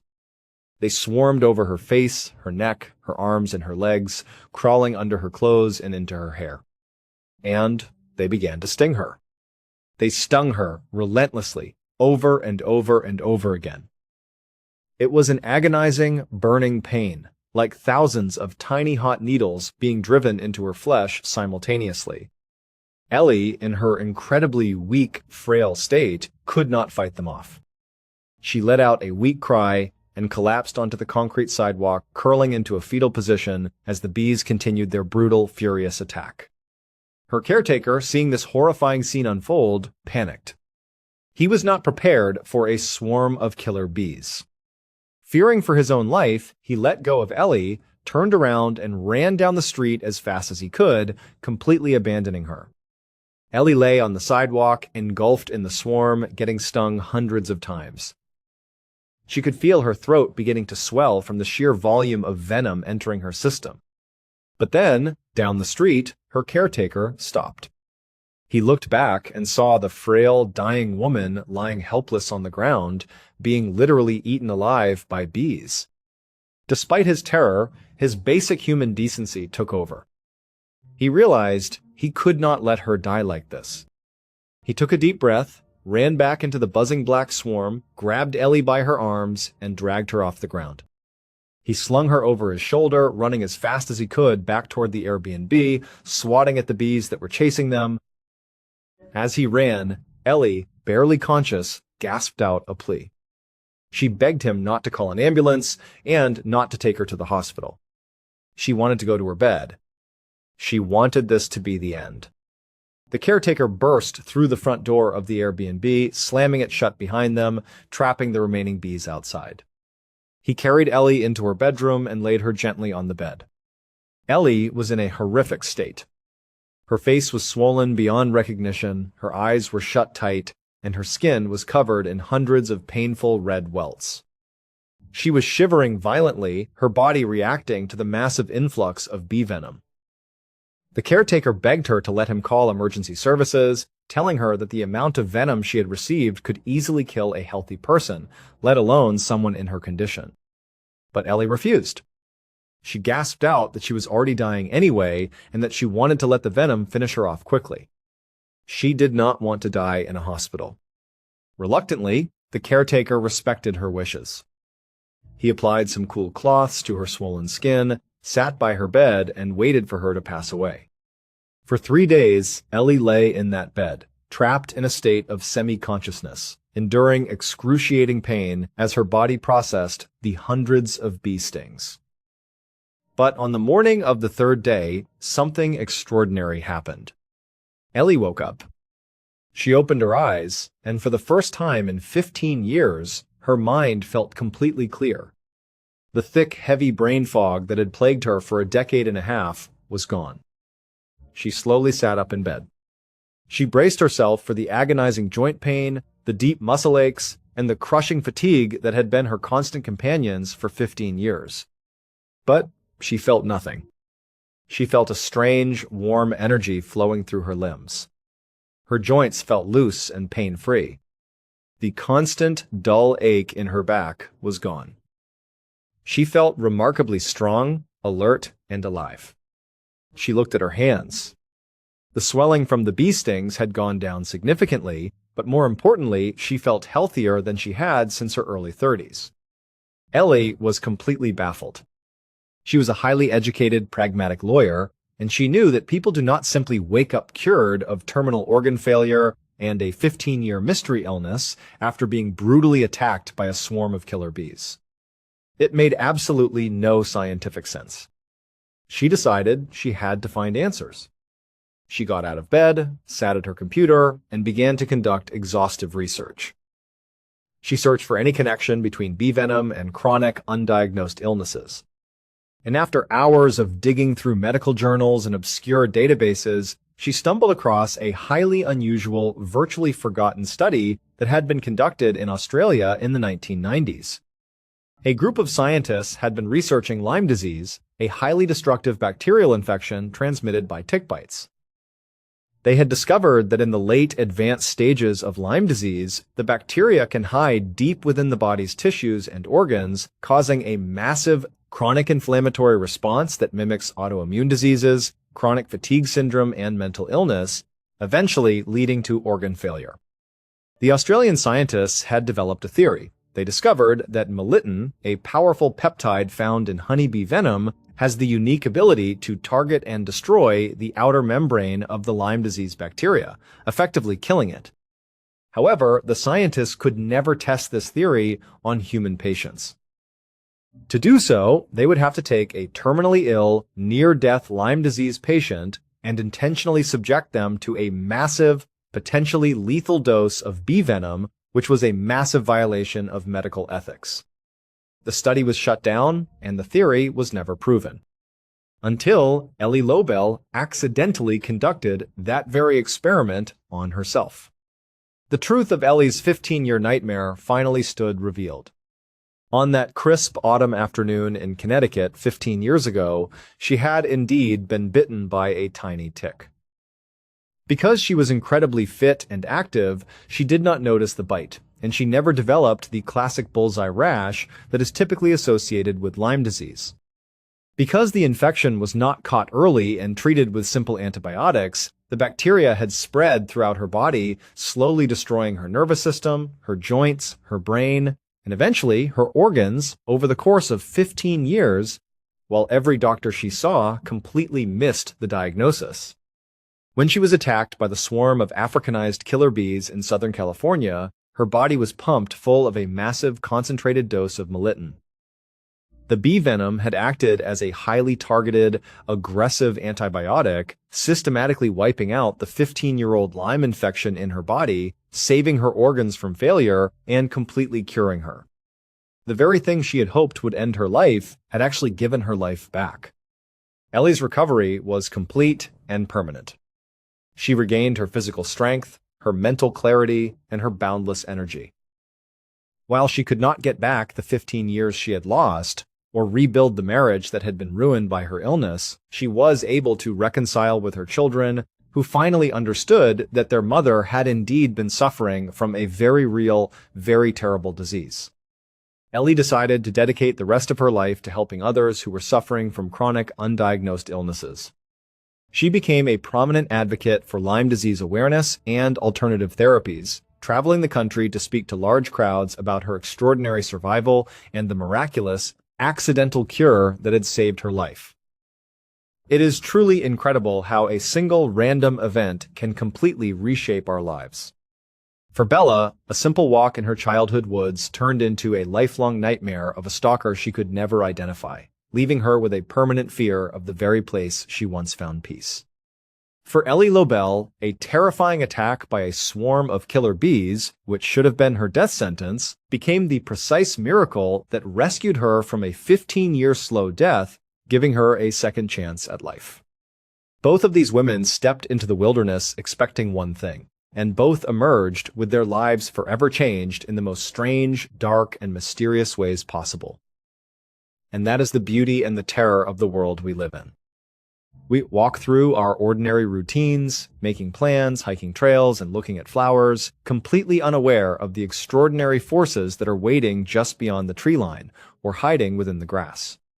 Sometimes those forces are monsters with bells on their hips, and sometimes they are swarms of bees carrying a cure. But whatever they are always watching, always waiting, and always ready to change our lives forever.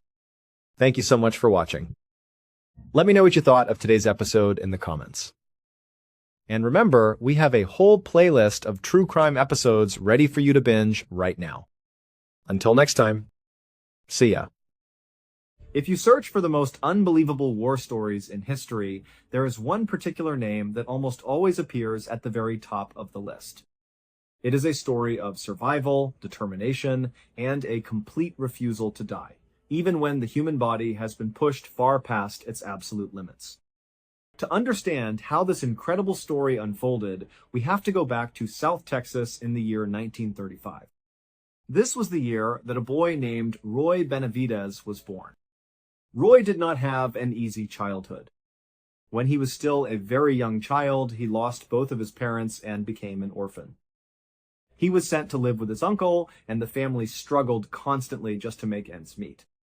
Times were incredibly tough, and by the time Roy was a young teenager, he had to make the difficult decision to drop out of school so he could work in the local beet and cotton fields.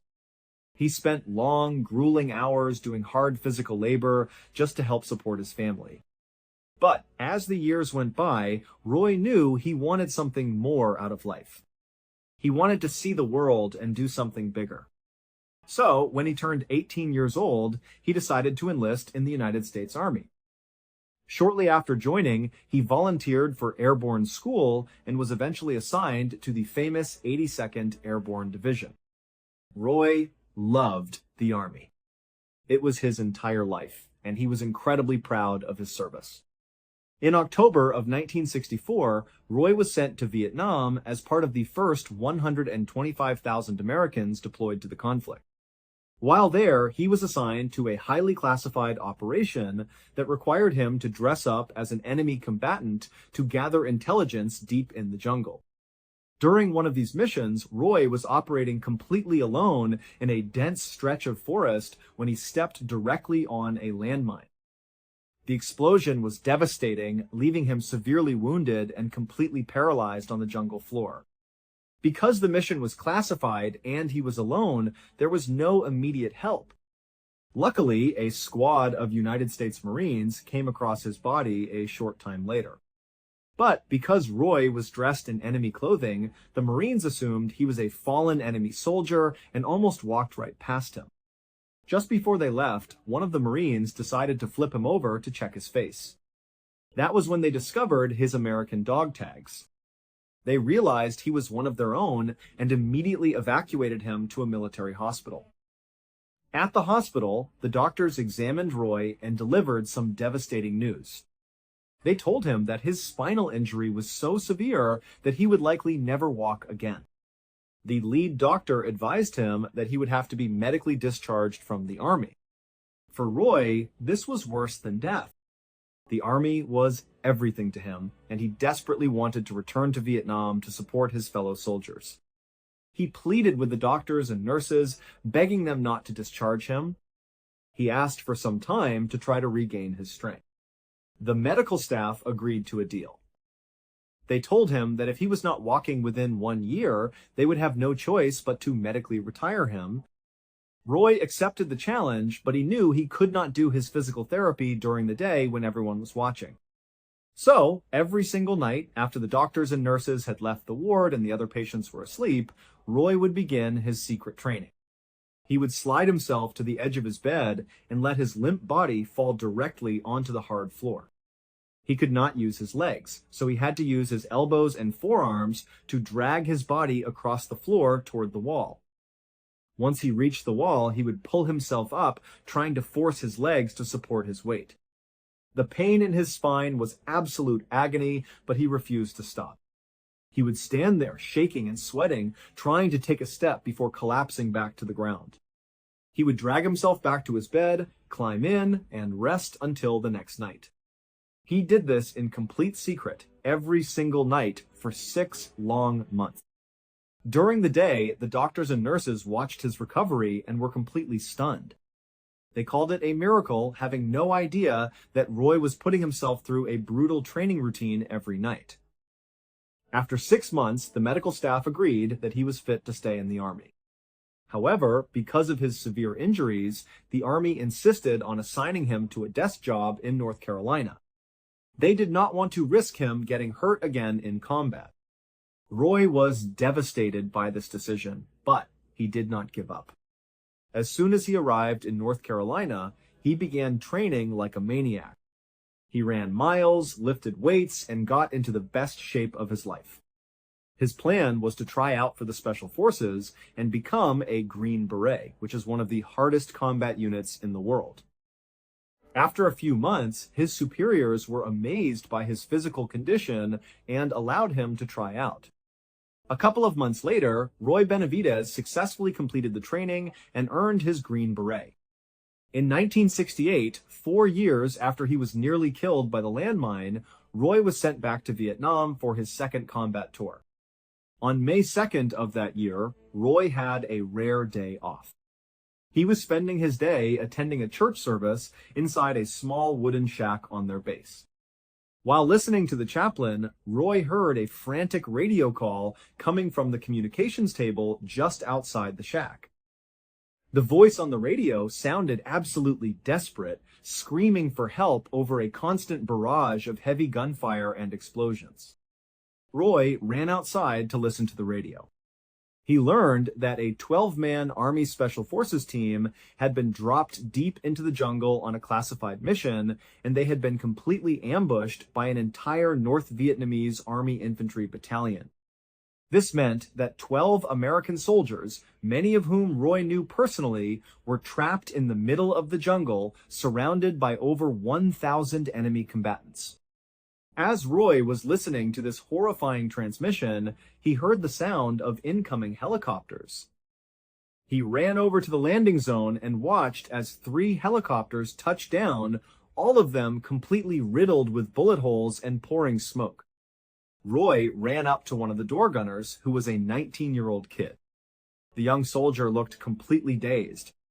Before he could speak, he collapsed directly into Roy's arms and died. He had been shot multiple times during a failed rescue attempt. The pilot of the helicopter was devastated about the death of his gunner, but he was also deeply frustrated that they had been unable to rescue the trapped men. He wanted to go back out and try again. Roy did not hesitate. He immediately volunteered to go with him, climbed into the helicopter, and they took off. But in his rush to help his friends, Roy made a major mistake. He forgot to grab his rifle. All he had on him was his Bowie knife and a canvas bag filled with medical supplies. Despite this, he told the pilot to fly toward the ambush site. The pilot flew the helicopter over the border into Cambodia, heading toward the dense stretch of jungle where the team was trapped. As they drew closer, heavy ground fire started coming out of the trees, hitting the side of the helicopter with loud metallic thuds. The pilot had to perform constant aggressive zigzag maneuvers just to avoid being shot down. Through the thick canopy, they spotted a column of colored smoke. The trapped team had set off a smoke grenade to mark their position. The pilot tried to guide the helicopter down to get close, but every time he got near, the enemy fire intensified dramatically. The helicopter was taking heavy hits, and the pilot told Roy that they had to turn back. Roy refused. He told the pilot to hover as low as possible over the treetops, and he would jump out. The pilot thought he was crazy, telling him he would be killed instantly without a weapon, but Roy insisted. The pilot brought the helicopter to a low hover about 100 yards away from the team's position, and without a second thought, Roy leaped out of the open door. He plunged directly into the thick jungle canopy without a parachute or a gun, crashing through the branches and hitting the hard ground. He quickly stood up and began running through the jungle toward the team's position.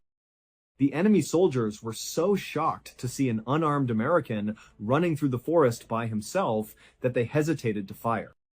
But when they finally did open fire, Roy was hit in the face and the back of his head by bullets. A grenade detonated right behind him, sending shrapnel tearing into his back and legs. Despite the severe pain and the blood pouring down his face, Roy kept running until he finally reached the perimeter where the trapped Special Forces team was holding out. When Roy reached the team, he found them in an absolutely horrific situation. They were huddled behind a few large trees, trying their best to return fire, but bullets were flying in from every direction. Out of the 12 men, 4 were already dead, and the remaining 8 were all critically wounded. One of the most able-bodied men left alive had been shot in the head, losing one of his eyes completely, and his other eye was so swollen and filled with blood that he could barely see. He was fighting to stay conscious, blindly firing his weapon in the general direction of the enemy. Roy immediately ran over to him, pulled him down behind cover, and gave him a shot of morphine to ease his pain. Roy then repositioned the soldier, pointing him in the right direction and telling him exactly where to aim so he could continue to defend their position. Under a non-stop storm of enemy bullets, Roy got down on his stomach and began to low-crawl through the dirt to reach each of the other wounded team members. One by one, he checked their wounds, administered morphine, and began the agonizing task of dragging them through the dirt to a slightly safer area that offered better cover. He had spotted a small clearing nearby and believed that if the helicopter pilot was brave enough, they might be able to land there to get the survivors out. During one of his trips back to the original ambush site to search for more survivors, Roy noticed something he had missed.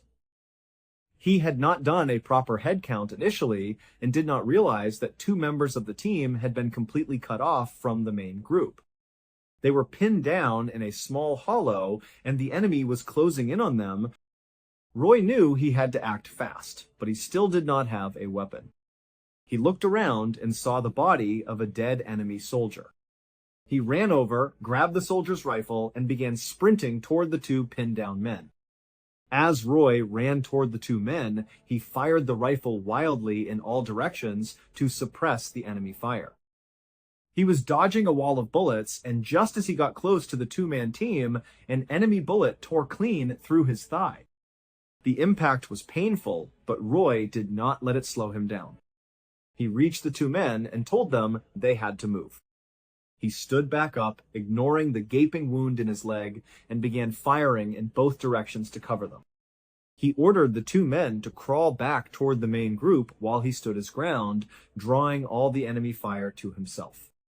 He kept shooting until both men had safely made it back to the main perimeter. Once they were secure, Roy ran the gauntlet once again, limping heavily and bleeding from his thigh, until he rejoined the group. Now that Roy had accounted for all the living members of the team and had moved them to the relatively safer area, he knew it was time to call in the rescue helicopter. He reached into his pocket and pulled out a smoke grenade. He threw it into the small clearing he had located earlier. A thick cloud of colored smoke began to rise through the trees. The helicopter pilot, who had dropped Roy off earlier, had not actually abandoned him. He had flown a short distance away to escape the heaviest fire, but he had remained in the area, waiting for a signal. When he saw the colored smoke rising from the clearing, he immediately guided the helicopter back into the danger zone. As the helicopter descended, enemy bullets began to rain down on it, pinging loudly off the metal sides. Despite the intense danger, the pilot held the helicopter steady and touched down in the tiny clearing. Roy immediately began coordinating the evacuation. The members of the team who were still able to move began making their way toward the open doors of the helicopter. Roy knew he needed to provide cover for them, so he began running around the perimeter, picking up discarded rifles from the ground and firing at the advancing enemy. He would empty a magazine, drop the gun, run to another spot, pick up another rifle, and keep shooting. He was a one-man army, doing everything in his power to keep the enemy from shooting down the helicopter while his men climbed aboard. Once Roy saw that most of the surviving men had safely boarded the helicopter, he realized he had a brief window of opportunity. He did not want to leave anyone behind, including the men who had already died in the battle. Roy made the decision to run back into the jungle to retrieve the bodies of his fallen teammates. He grabbed 2 rifles off the ground and ran back into the heavy gunfire. He was shooting with both hands, trying to keep the enemy at bay as he searched the thick brush. He eventually found the body of one of his closest friends, a soldier named Leroy Wright. Roy dropped his weapons, grabbed Leroy, and began the incredibly difficult task of hauling him back toward the helicopter. As he was dragging his friend's body through the dirt, an enemy bullet struck Roy directly in the stomach. The pain was blinding, and he struggled to stay on his feet. He tried to keep moving, but suddenly an enemy grenade detonated right behind him. The blast sent hot shrapnel tearing into his back and legs once again, and the sheer force of the explosion knocked him completely unconscious. He fell to the ground next to his friend, and everything went dark. When Roy finally opened his eyes, he was lying in the dirt, and his body was in absolute agony. He looked around and saw that the situation had gotten even worse. Through the trees, he could see dozens of enemy soldiers running toward his position. He realized that if he tried to carry Leroy's body back to the helicopter now, it would be a suicide mission, and he would be killed before he could reach it. He had no choice but to temporarily leave his friend behind. Roy forced himself to stand up, his body screaming in pain from the multiple gunshot and shrapnel wounds. He began running a wild zigzag pattern through the jungle, dodging bullets as he made his way back to the clearing where the helicopter was waiting. But when he finally broke through the trees and expected to see the helicopter taking off, he was met with a horrifying sight. The helicopter had not escaped. It had been hit by a massive amount of enemy fire while Roy was unconscious, and it had crashed hard onto the ground. The wreckage was now engulfed in bright orange flames and thick black smoke. The pilot had been killed instantly in the crash, but some of the wounded men Roy had just rescued were still alive inside the burning fuselage. They were trapped and unable to escape the fire. Without a single moment of hesitation, Roy ran directly toward the burning helicopter. He plunged into the intense heat and flames, grabbing the survivors one by one and pulling them out of the burning wreckage. He dragged them away from the fire and began moving them to a new defensive position further away in the jungle.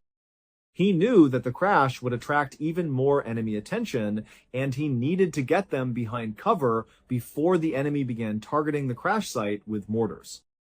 Roy managed to get all of the survivors to a new, relatively secure area, but as he looked around, he knew they were in extreme danger. There were hundreds of enemy fighters closing in, and the gunfire was relentless. Roy was running on pure adrenaline. His body was covered in blood, and he had multiple bullet wounds, but his mind was still completely focused on keeping his men alive. He realized they were about to be completely overrun, and their only option left was to call in a danger-close airstrike. Roy pulled out his map with shaking, bloody hands. He calmly located his coordinates, keyed his radio, and called the aircraft hovering overhead. He gave them his position and requested an immediate strike. A short time later, the sky filled with the roar of jet engines. Roy watched as a beautiful precision napalm strike hit the jungle floor just yards away from his position. The intense heat washed over them, but the fire did not touch his men. It completely incinerated the enemy forces that were advancing. Roy did not stop there. He continued to coordinate with the pilots, calling in multiple gun runs that shredded the enemy lines while leaving his own team untouched. For a short time, the airstrikes succeeded in keeping the enemy at bay. But eventually, the aircraft had to leave. The enemy immediately renewed their attack, and Roy was shot in his other leg. Believing they were about to be overrun, Roy crawled to each of his teammates and gave them a final shot of morphine to ease their pain. Suddenly, another rescue helicopter arrived, opening fire on the enemy. Roy dragged himself up once again and began carrying his teammates over to the helicopter. After he got the last of the survivors on board, he turned and saw two more teammates who had fallen down further back in the trees. He ran to help them, but an enemy soldier jumped out of the brush and hit Roy in the chest with his rifle butt, fracturing his skull and breaking his jaw. The soldier then stabbed Roy repeatedly with his bayonet.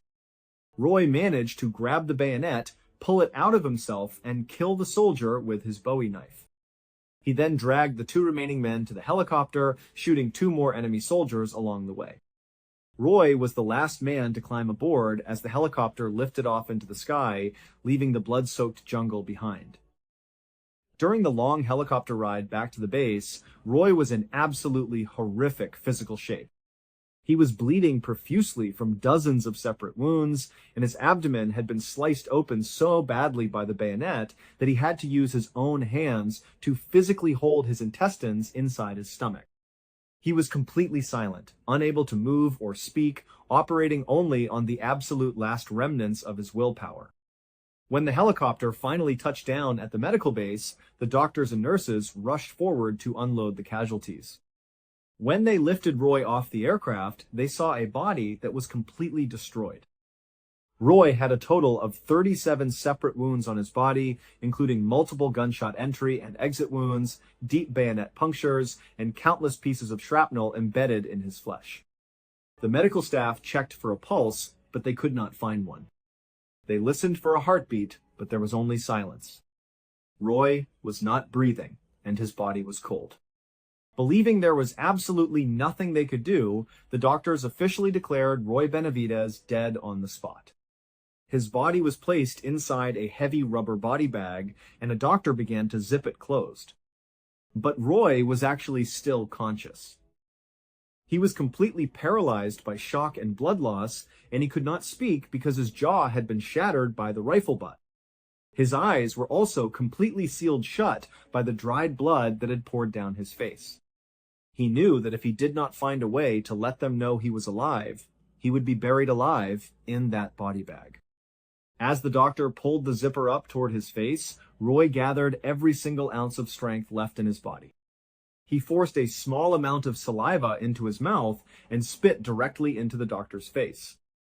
The doctor stopped zipping the bag in complete shock. He wiped his face, realized what had happened, and immediately ordered the medical team to get Roy out of the bag and onto an operating table. Unbelievably, Roy Benavidez had survived.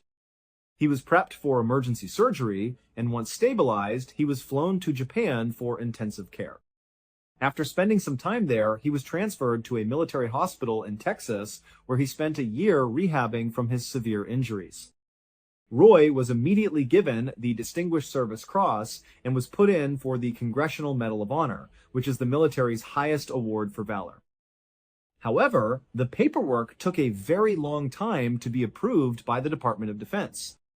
Roy was not actually given the Congressional Medal of Honor until 1981, when President Ronald Reagan finally presented it to him during a special White House ceremony. Of the 12 men that were trapped in that jungle, 8 would survive, all thanks to Roy Benavidez. Roy passed away in 1998 as a result of complications from diabetes. He was 63 years old. His story of sheer survival and ultimate loyalty remains one of the most incredible tales of human determination ever told. He proved that even when the situation is completely hopeless, the human spirit can overcome any obstacle. Thank you so much for watching. Let me know what you thought of today's episode in the comments. And remember, we have a whole playlist of true crime episodes ready for you to binge right now. Until next time. See ya. In 2005, a man named Eric Martin was working his shift at a paper mill in Maine. He'd been at that same mill for 20 years, a long time. It was a normal day, and he was reaching up to get something off a high shelf when he felt a sharp, sudden pain in his back. It was bad. He had slipped a number of discs, and the injury was severe enough that it completely changed his life. The doctors told him he wasn't going to be able to work anymore. He was going to be on disability. And just like that, after 2 decades of the same routine, Eric was out of a job. His wife, Shelley Martin, hadn't been working at the time.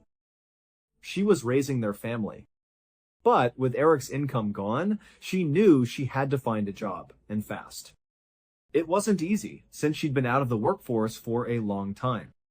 But through some connections, she managed to land a position in her old hometown, a small rural community in Maine called Palmyra. When I say small, I mean really small. We're talking about maybe 1,200 people living there. It was the kind of place where everybody knows everybody, surrounded by miles and miles of dense forest. The Martins also had a 17-year-old daughter named Chelsea. Understandably, she wasn't thrilled about the idea of leaving her friends and her school to move to a tiny town in the middle of nowhere. But the family didn't have a choice. Palmyra was the only place they could afford to live on their new, much tighter budget. But there was a silver lining. Because the cost of living was so much lower in Palmyra, they were actually able to get a bigger piece of property than what they had before. They found this beautiful old farmhouse that sat on a huge plot of land, several acres of it. The catch was, it was incredibly isolated. To even get to the house, you had to drive down a long, bumpy access road that led to their own private driveway. And once you were on the property, if you looked in any direction, all you could see was a 360-degree view of thick, dark woods. There were no hiking trails, no other houses in sight. It was just them and the forest. So, even though nobody was particularly excited about the move, they packed up their lives and headed to the new farmhouse. As they were unloading the truck, Eric picked up one of his many rifles. Eric came from a long line of hunters. It was more than a hobby for him, it was a huge part of his identity. He loved being out in the woods, and he had a whole collection of guns he used for hunting. But as he started to carry a rifle into the house, Shelley stopped him. She said, "Oh no, we're not keeping the guns in the house." This had always been a point of conflict in their marriage.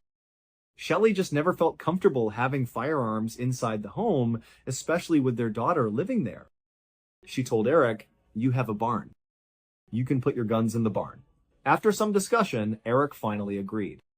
He went out to the barn with his son Sean, who had come over to help them with the move. Together, they built a heavy-duty gun case for all of Eric's rifles. They made it solid and secure. They put the case inside the barn, locked the case itself, and then locked the barn door. The guns were definitely safe and secure out there, but they were also not easy to get to in a hurry. Over that first year living in the farmhouse, Eric and Shelley settled into a new routine. At the end of each day, they would make coffee and go sit out on the front porch together. They'd just sit there, sipping their coffee and talking, looking out over their front yard and the big open field that stretched out towards the tree line. It was a quiet, peaceful ritual that they both came to look forward to every single night. Fast forward almost exactly 1 year, it was early 2006. Eric and Shelley were on their front porch, having their nightly coffee, just chatting like they always did. The sun had gone down, and it was getting dark. As they sat there, Shelley noticed something. Way out at the edge of the woods, she saw a light.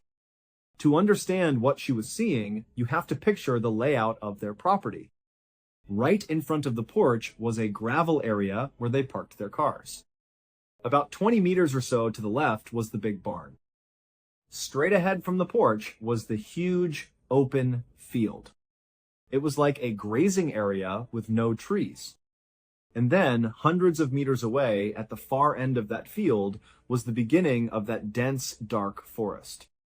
The light Shelley saw was way out there, at the tree line. She described it as a pulsating light. It didn't look like headlights from a car, and besides, there was no road out there. It was just the edge of the woods. Eric saw it too, and his first thought was that it was a poacher. Someone was on his property, hunting illegally. He was not happy about it. He called for his son, Sean, who happened to be staying the night. He brought Sean outside and pointed toward the tree line. He asked him, "Hey, do you think that's a poacher down there?" Sean looked and said he wasn't sure, but it could be. Eric decided he wanted to go down there and tell whoever it was to get off his land. He asked Sean to come with him. Their plan was simple. They would just walk to the edge of the property and yell out, "Hey, this is private property. You need to leave." So the two of them started walking across the big, open field, heading straight for the distant tree line. As they got closer, they noticed that the pulsating lights began to fade. The lights seemed to be retreating back into the woods, deeper into the darkness. By the time Eric and Sean reached the edge of the forest, the lights were completely gone. Even though they were pretty sure the poacher had left, they decided to be thorough. They thought, just to be sure, let's walk a little ways into the woods and keep yelling. That way, whoever it was would definitely get the message. So they stepped into the forest. It was pitch black under the canopy of trees. The woods were very dense, with lots of low-hanging branches. It wasn't an easy place to walk. There were no paths or trails at all. They walked maybe 10 or 15 meters into the darkness, continuing to call out that this was private land. And then they both stopped. They heard a sound. It sounded like someone or something was walking parallel to them, maybe 15 meters away, off to their left. They could hear the crunch of leaves and the snapping of twigs. They both froze and looked in that direction, but they couldn't see anything in the dark. They didn't want to take any chances. They didn't know if they were being stalked by a mountain lion or some other predator. Eric and Sean looked at each other, and without saying much, they decided it was time to get out of there.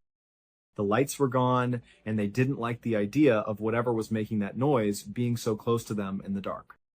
They turned around and quickly made their way back to the farmhouse. About a month went by after that strange night. It was now spring, and the first really nice weekend after a long, dark Maine winter had finally arrived. Chelsea's boyfriend, Nathan, was staying with the family at the farm. Feeling cooped up, Chelsea and Nathan decided it would be a perfect day to go for a walk in the woods.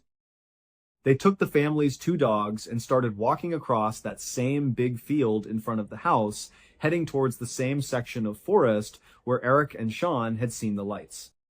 At first, Chelsea had the dogs on their leashes. But once they got into the woods, she let them off so they could run around and burn off some energy. The 2 dogs immediately took off, running full speed for about 100 meters into the forest. Then, suddenly, they both came to a dead stop. They were standing right in front of a big mound. From a distance, it just looked like a pile of dirt. But as Chelsea and Nathan got closer, they could see it was something more. It looked like some kind of den. Huge pieces of wood had been leaned against each other to create a sort of lean-to structure. The entire outside of it was covered with moss and dirt and grass, making it blend in with the forest floor. It looked like it had been built very intentionally. On the front of the mound, there was a circular hole, like an entrance. The 2 dogs had stopped right at this entrance, and they were cautiously poking their heads in and sniffing. Chelsea and Nathan stood there, looking at this strange structure. They wondered who could have built it. Was it something a hunter would make, like a blind? Or could an animal have made it? It seemed way too big and complex for any normal animal they could think of. But it was definitely made on purpose. Nathan, being curious, leaned down and tried to peer into the dark hole. He couldn't see anything inside, but he thought he heard a low growling sound coming from deep within the den. That was enough for him. Without a second of hesitation, he stood up and said to Chelsea, "We have to go." "I don't know what's living in there, but we need to get out of here." They quickly put the dogs back on their leashes and hurried out of the forest as fast as they could. When they got back to the house, they told Eric and Shelley what they had found. Sean happened to be there that day too. They described the strange man-made den they had discovered deep in the woods. As soon as they mentioned where they found it, straight out from the front porch, Eric and Sean looked at each other. That's when they told Chelsea and Nathan about their own experience a month earlier, about the lights and how they could have sworn they heard some large animal stalking them in that exact same area. The pieces of this strange puzzle were starting to come together, and none of them liked the picture it was forming. A couple of months passed. Life on the farm went back to normal, or as normal as it could be. One evening, Eric and Shelley were out on their front porch doing their coffee ritual. It was a cool night, and a low mist was hanging over the entire field, giving the property a slightly creepy vibe. As they were sitting there, they commented to each other about how spooky it looked. But then, their casual conversation took a turn. They both realized at the same time that they couldn't hear any wildlife. There were no crickets chirping, no frogs, no sounds of animals in the woods. Normally, at night, the air was humming with the sounds of nature. But on this night, it was dead silent. Shelley had this high-powered flashlight that she always kept with her on the porch. Feeling uneasy, she picked it up and started scanning the property with the beam. She swept the light across the field, over the barn, and along the tree line. She wasn't sure what she was looking for, but the silence was just too odd. After scanning the whole area and seeing nothing, she put the flashlight down and went back to talking with Eric. Eric would later say in interviews that for some reason, the moment she put that flashlight down, a powerful feeling of danger washed over him. He was looking out into the misty darkness, and even though he couldn't see anything, every instinct in his body was screaming that something was wrong. All of a sudden, he turned to Shelley and said, "You know what? We need to go inside." "I don't know what it is, but we need to go inside right now." Shelley was a bit surprised. She said, "Come on, I want to stay out here a little longer. We'll go in a few minutes." But Eric was insistent. He stood up and said, "No, go inside." He tried to grab her arm to gently push her towards the door, but she was still resisting a little. And then In that moment, Shelley stopped. She froze and whispered, "Did you hear that?" Eric immediately knew that whatever she heard was the reason for his sudden feeling of dread. He turned and looked out into the darkness, but he couldn't see anything. Shelley grabbed her flashlight again and started scanning the tree line. She moved the beam across the field, and when it got about halfway across, right in front of them, she stopped. Because right there in the middle of the field, illuminated by the flashlight's beam, were 3 creatures. They looked like massive wolves. They were just standing there, staring directly at them. And as they watched, 2 more joined them. Now, there were 5 of these huge wolf-like creatures all lined up in the field, all looking right at the porch. Shelley turned to Eric, her voice trembling, and asked, "What are those?" Eric, an experienced hunter who knew all the animals in the Maine woods, had no idea. He said, "I think they're bears. They could be wolves. We have to go inside." Shelley kept the light on them, frozen in fear. And then the creatures started charging. They ran directly at the porch, moving so incredibly fast that Shelley couldn't even keep the beam of light on them. They were already halfway across the field in a matter of seconds. Eric and Shelley scrambled inside, slammed the door shut, and locked it. Without even speaking a word to each other, they both went on a mission. They moved through the entire bottom floor of the house, locking every single window and closing every blind. They made sure everything was shut and secured. There was something about these 5 creatures that was different. The way they had charged at them, it didn't feel like a random animal encounter. It felt targeted. It felt like they were after them specifically. So even after the house was locked down, they didn't feel safe. They stood in the middle of their living room, and Eric's mind immediately went to his guns. He said, "My guns are in the barn. We have no protection in here." Shelley immediately told him, "Whatever you do, do not go out there. We don't know what those things are. Don't you dare go out there." Shelley then ran upstairs. She went through the second floor, shutting off all the lights and making sure every window was locked tight. Then she went to her daughter Chelsea's room. She woke her up gently and said, "Hey, come here. You have to look at this." They crept over to Chelsea's window. They didn't want to open the blinds all the way because they were terrified the creatures would see them. So they just peeked through a small crack. Shelley whispered, "Look." And there, standing on the gravel path right in front of the house, were the 5 creatures. They were just standing in a perfect row, looking directly at the house. It was like they were waiting. It was like they knew Eric and Shelley were inside and were just patiently waiting for them to come back out. It was not normal animal behavior at all. As Shelley and Chelsea watched, one of the creatures slowly looked up right at the window where they were hiding. And then the creature stood up on its 2 hind legs. Shelley gasped and stumbled backward, falling to the floor. The creature was enormous. It had to be at least 8 feet tall. Shelley was on the ground, looking up at Chelsea, her mind unable to process what she had just seen. How could it have even seen them? They were barely peeking out the window. And how could it stand up on 2 legs like that? And why were they all just sitting in a row outside their house, waiting? What was happening? Shelley pulled herself together and told Chelsea, "Get in your bed. Do not go near your windows. Do not leave this room." And that's when Shelley realized she hadn't heard their 2 dogs bark once during all of this. She started to worry that they might have been left outside. She began walking quietly through the upstairs rooms, calling their names softly. The dogs didn't come. Finally, she went into the master bedroom, and she found them. The 2 dogs were huddled together in the corner of the room, trembling. They looked completely terrified by whatever was outside. Meanwhile, Eric was pacing downstairs. He felt utterly helpless. He needed to get his guns from the barn to protect his family. But he knew it was a huge risk. With his bad back, he couldn't move very fast. He'd have to cross the open yard, unlock the barn, then pull down the heavy gun case and unlock that, all while being completely exposed to those creatures. He decided there had to be another way. He thought maybe he could run outside, get into his truck, and back it right up to the front door. Then he could get Shelley and Chelsea to run out and jump in, and they could just drive away.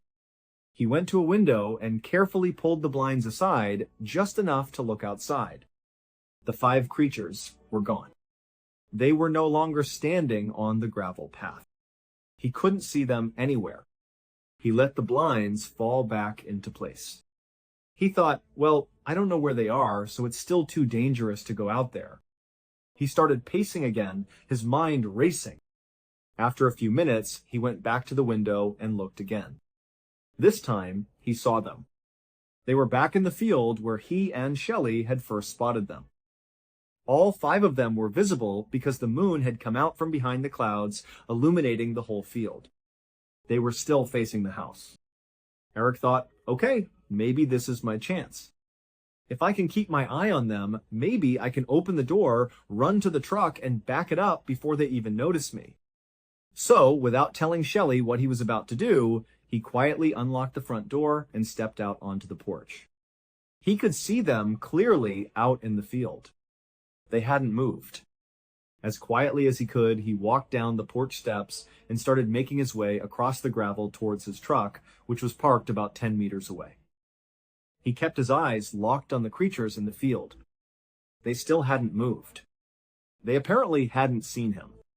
He reached the driver's side of his truck. He had his keys in his hand and was fumbling to find the unlock button. And then it happened. The motion sensor security light attached to his house kicked on, flooding the entire area with bright light. He was so on edge that the sudden light startled him, and he dropped his keys.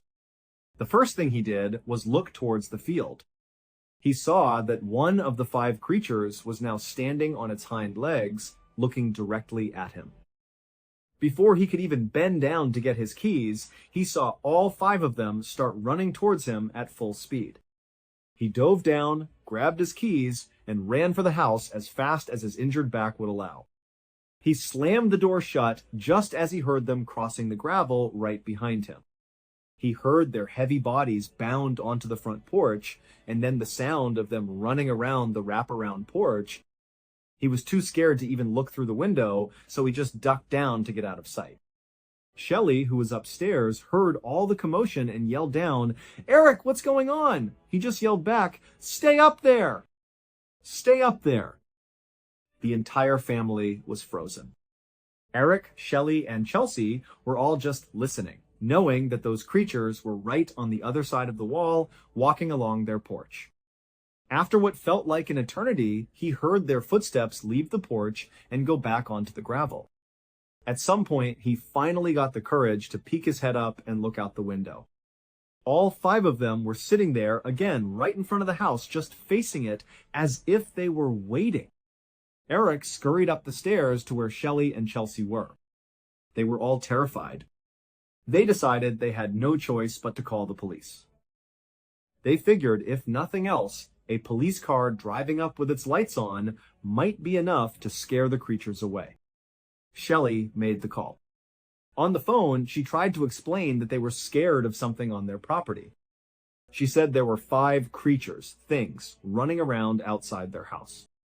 The police officer on the other end of the line was immediately skeptical. He asked, "All right, ma'am, are you sure it's not a moose?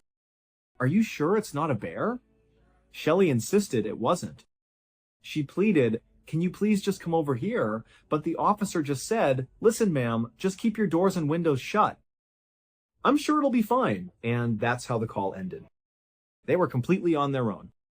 The family felt helpless. Eric, in particular, was frustrated and angry. He couldn't protect his family. He couldn't get to his weapons. He couldn't get to his truck.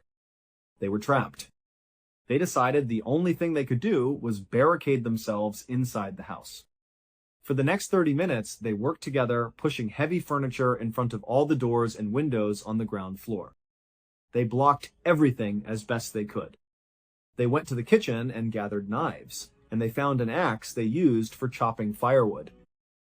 With their makeshift weapons, they went upstairs and locked themselves in the master bedroom with their 2 dogs. They all got on the bed together.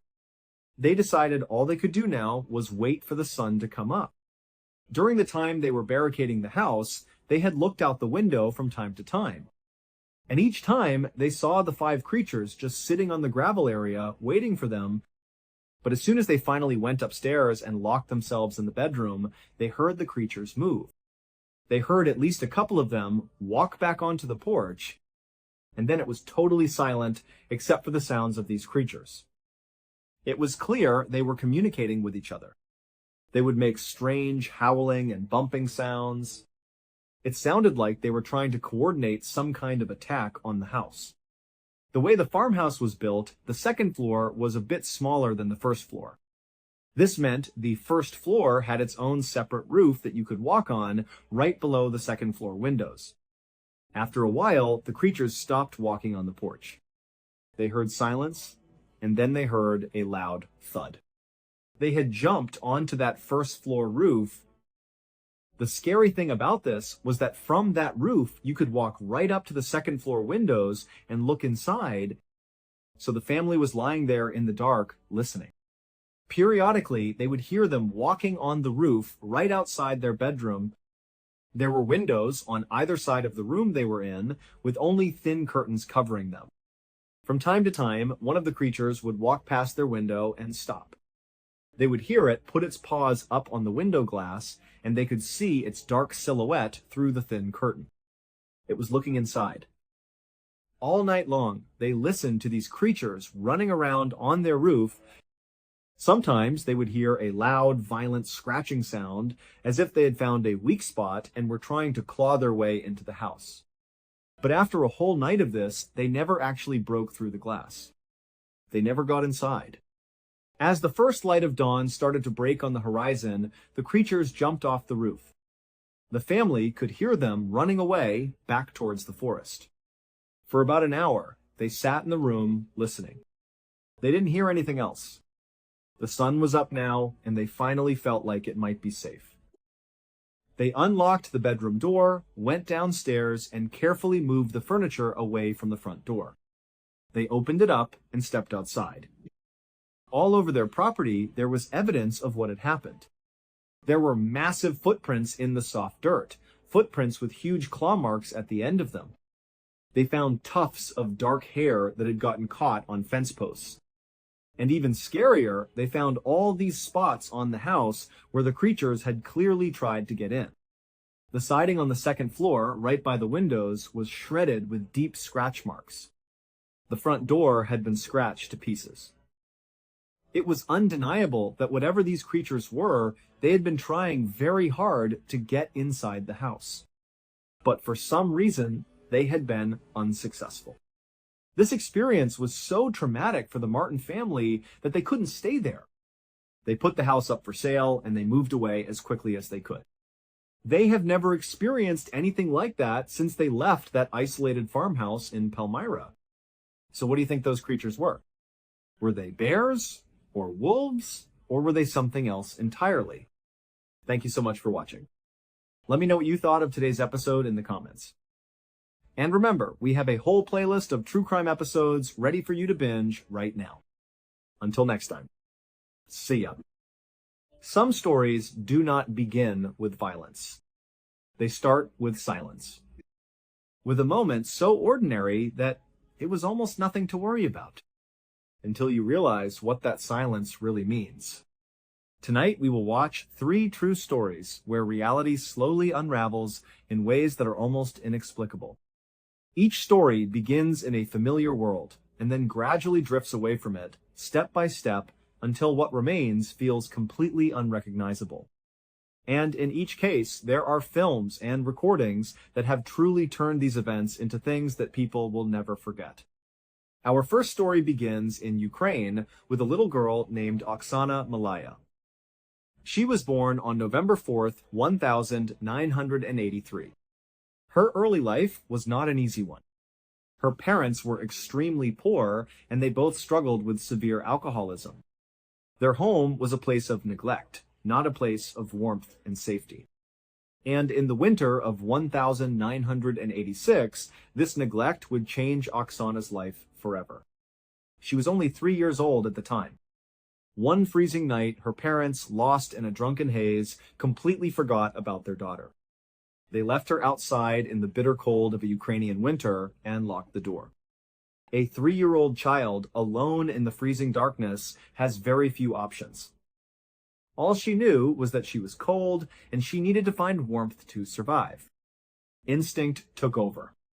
She crawled towards the only source of warmth she could find, which was the family's dog kennel in the yard. Inside, a number of dogs were huddled together, sleeping. Incredibly, as this tiny human child crawled into their space, the dogs didn't attack her or chase her away. Instead, they seemed to accept her. They let her snuggle in with them, sharing their body heat, and in that moment, they saved her life. But this act of kindness from the dogs would set Oksana on a path that no one could have ever predicted. The next morning, Oksana didn't go back into the house. And her parents, still consumed by their addiction, didn't seem to notice that she was gone. One day turned into 2, and 2 days turned into a week. A week turned into a month, and then a year.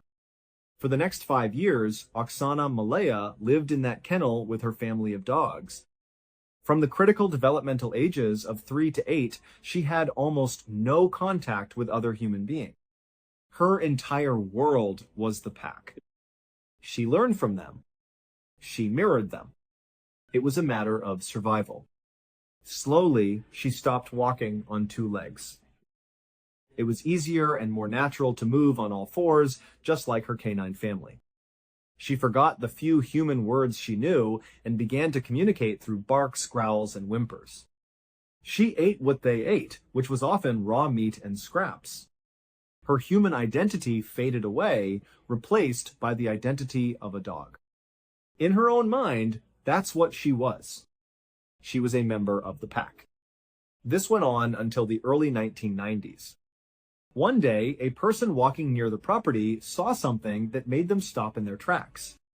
They saw a small figure running around in the woods behind the house, on all 4s, barking. They couldn't believe their eyes. Confused and concerned, they called the police. When the officers arrived, Oksana's dog family immediately sprang into action. They ran out, surrounding her, barking aggressively at the strange men, protecting one of their own. And Oksana, terrified, started barking ferociously right alongside them. She didn't want these humans to take her. Eventually, the police had to use pieces of meat to lure the other dogs away. Only then were they able to get close enough to retrieve the frightened little girl. When Oksana was taken into custody, the doctors who examined her were stunned. She had physically forgotten how to walk like a human. She couldn't speak a single word. They were deeply concerned. The years from 3 to 8 are absolutely crucial for language development. They feared that because she had missed that window, she might never be able to learn to speak at all.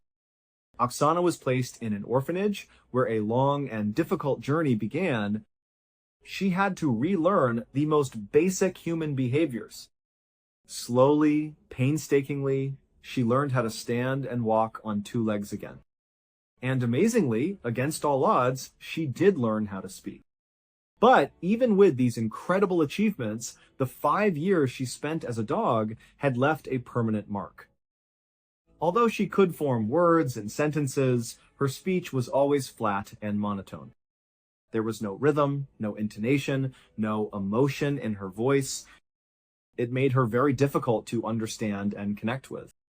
A psychologist assessed her and concluded that despite being a young adult by this time, Oksana's mental capacity was only that of a 6-year-old.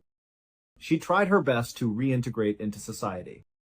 By the time she was 22, she even had a boyfriend. He didn't know much about her unique and traumatic past. One day, she decided to show him a part of who she was. She showed him how easily she could still run around and bark just like a dog. It was a part of her history.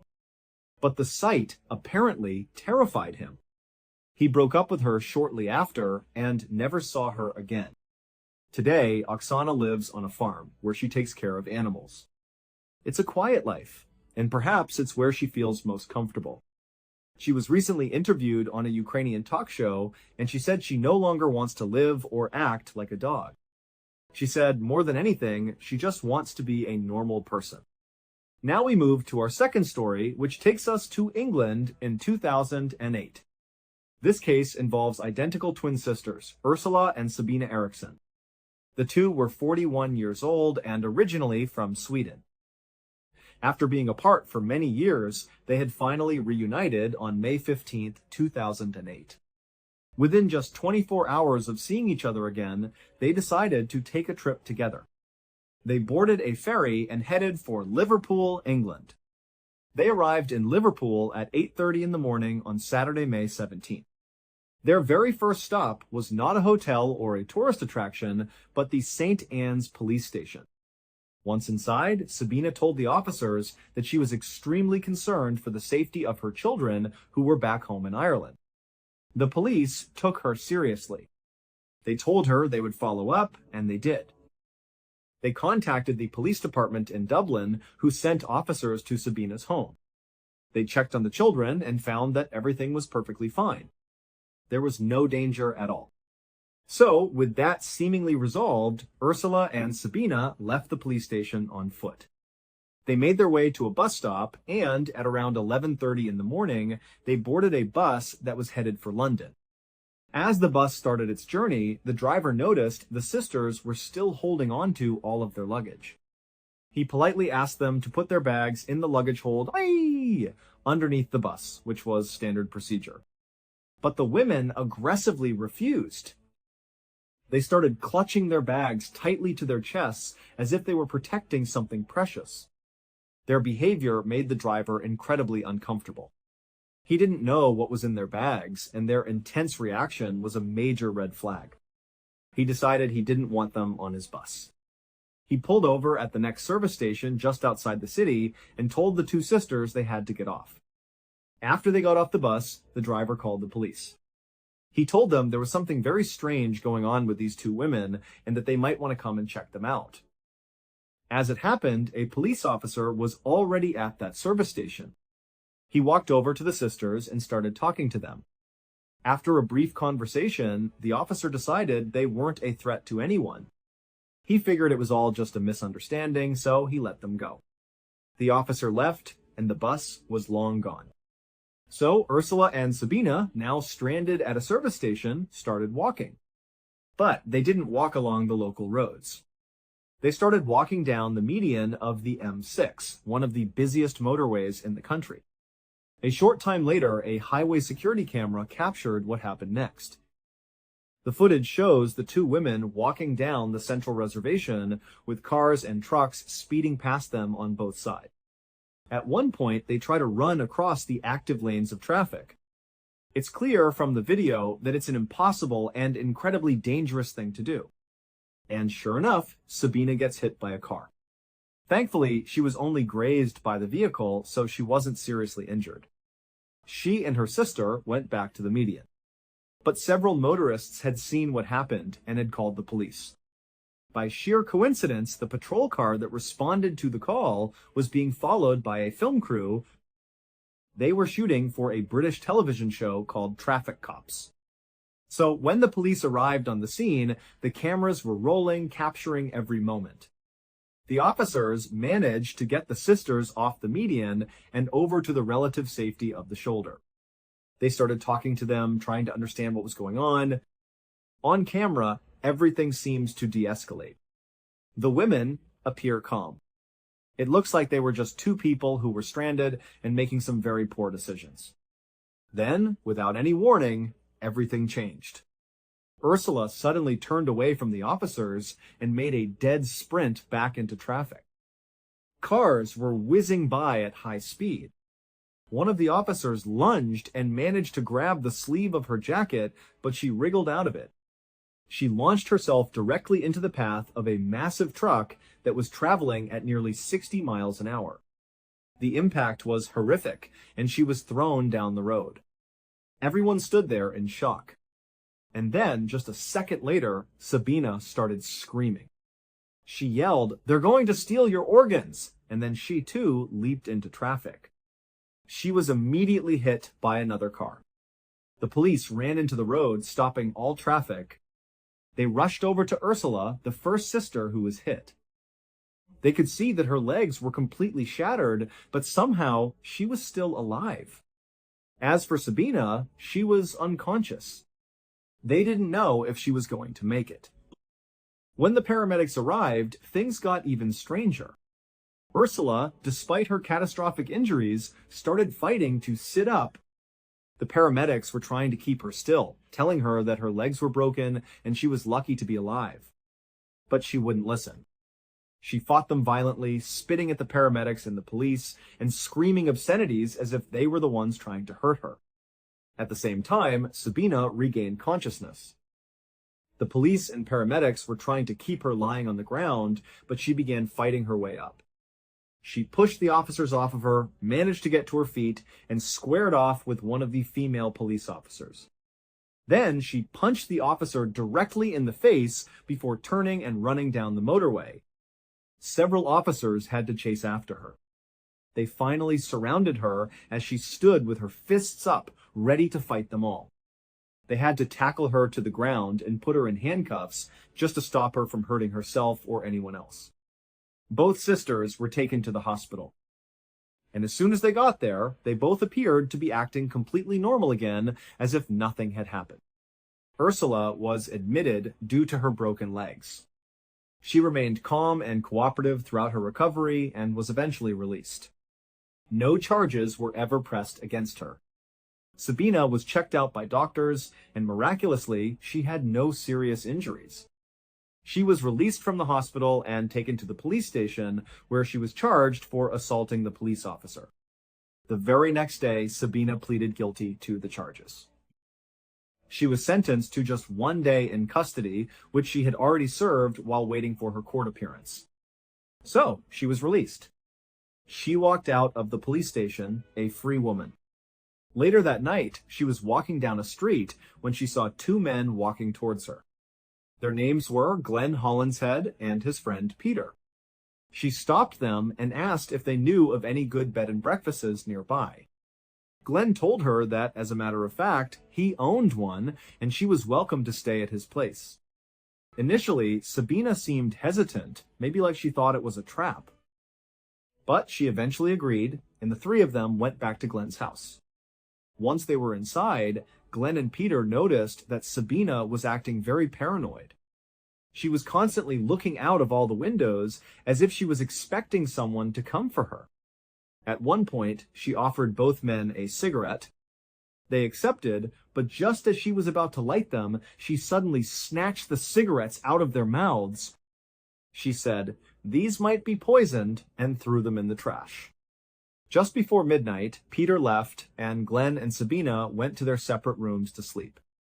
The next day, Glenn got up to make some tea and food for Sabina. He realized he was out of tea bags, so he stepped outside and called over to his neighbor, Frank. He asked if he could borrow a few. Frank gave him the tea bags, and Glenn went back inside. About a minute later, Frank saw Glenn stagger back out of his house. He was clutching his stomach and screaming, "She stabbed me!" Frank said his neighbor's last words were, "Frank, take care of my dog," and then he collapsed and died. Frank immediately called the police. Sabina fled from the house and started running. She made her way to a nearby highway and was seen running along the side of the road. A motorist named Josh saw her, and he noticed she was holding a hammer. As she ran, she was repeatedly hitting herself in the head with it. Josh drove past her, pulled over, and got out of his car to try to intercept her. But as she ran towards him, she pulled a roof tile out of her pocket and threw it, hitting Josh in the head. She ran right past him and made it to a bridge that overlooked another road below. Without hesitating, she leaped off. It was a 40-foot drop. When she hit the ground, she broke both of her ankles and fractured her skull. But again, she survived. Police and paramedics were called, and Sabina was taken back to the hospital. And just like before, once she was there, she was reportedly acting totally normal again. Sabina was arrested for the murder of Glenn Hollinshead. She pleaded guilty to manslaughter, but she offered absolutely no explanation for why any of it happened. It was as if she was a completely different person from the one who had committed these violent acts. Her defense team argued that she was suffering from a rare psychiatric condition known as folie à deux, which is a French term that means madness of two. It's a shared psychosis that can sometimes present in identical twins, where one twin has a psychotic break and they somehow transmit their delusion or their insanity to the other twin. The defense claimed Ursula had the initial break and Sabina was caught in the echo of her madness. Amazingly, the prosecution accepted this claim. Sabina was sentenced to only 5 years in prison. She served her sentence, was released in 2011, and to this day, she is a free woman. Our final story tonight is about a young woman named Lauren Giddings. In June of 2011, Lauren was a law student on the verge of achieving her dream. She was just one final exam away from graduating and becoming a public defender. She was smart, dedicated, and well-liked by everyone who knew her. Despite the intense pressure of her upcoming exam, she had taken the first week of June off to go to her sister's wedding, where she was the maid of honor. Right before she left the wedding to head back to school, she joked with her family. She told them she was going to be locking herself in the library, studying 24/7, and that they shouldn't bother trying to get in touch with her. When she got back to her apartment complex near campus, however, things didn't go as planned. Her classmates, the ones she usually studied with, didn't see her at the library. In fact, no one saw her at all. After a couple of days went by with no sign of Lauren, her friends started to get a little worried. They started texting her and calling her phone just to see if she was okay. But she never picked up, and she never replied to any of their messages. One of Lauren's classmates eventually reached out to Lauren's sister.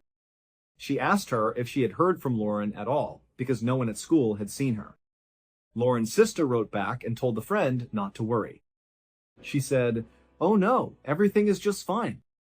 Lauren told us before she left the wedding that she was going to be locking herself away to study around the clock. I'm sure she's just focused." But this classmate wasn't convinced.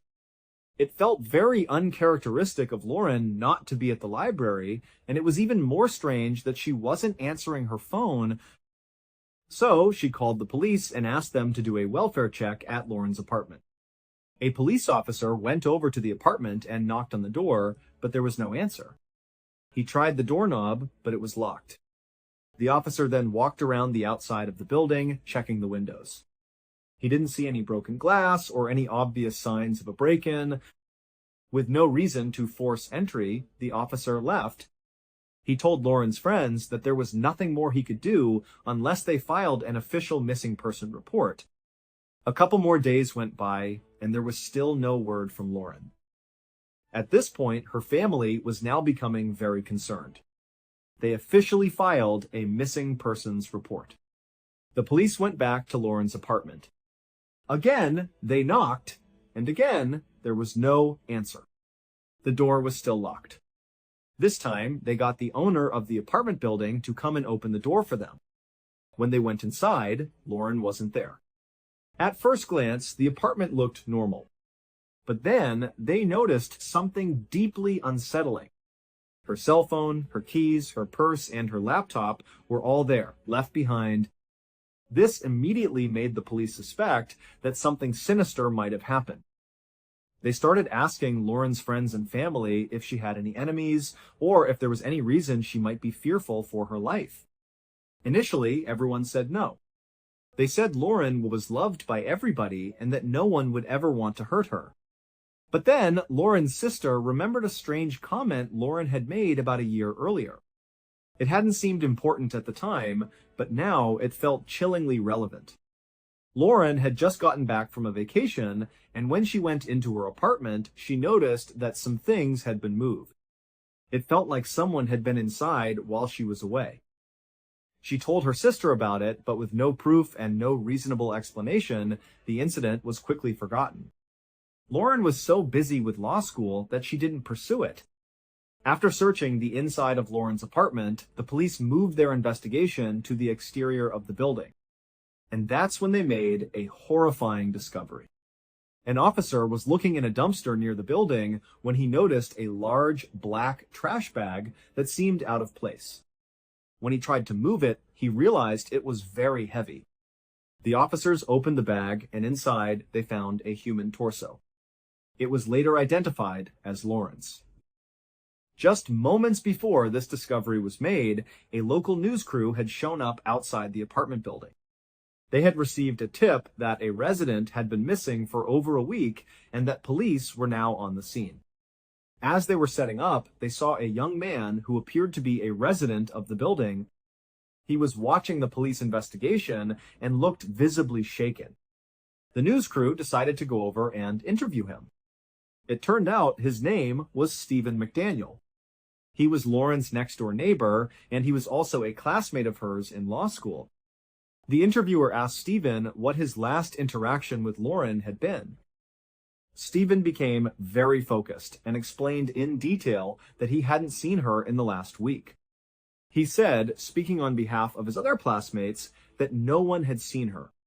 He then added, she must have just vanished. As they were conducting this interview, just on the other side of a bush, a police officer was discovering Lauren's torso. Word of the discovery quickly spread through the officers on the scene, and the news crew overheard it. The interviewer said out loud to Stephen, "It looks like they found a body." In that instant, Stephen's entire demeanor changed. He just stared at the reporter and said, "A body?" And then he went completely silent. He had a blank, distant look on his face.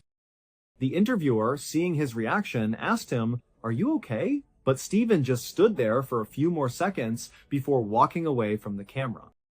He sat down on the ground with his back turned to them and began to hyperventilate. The interview was over.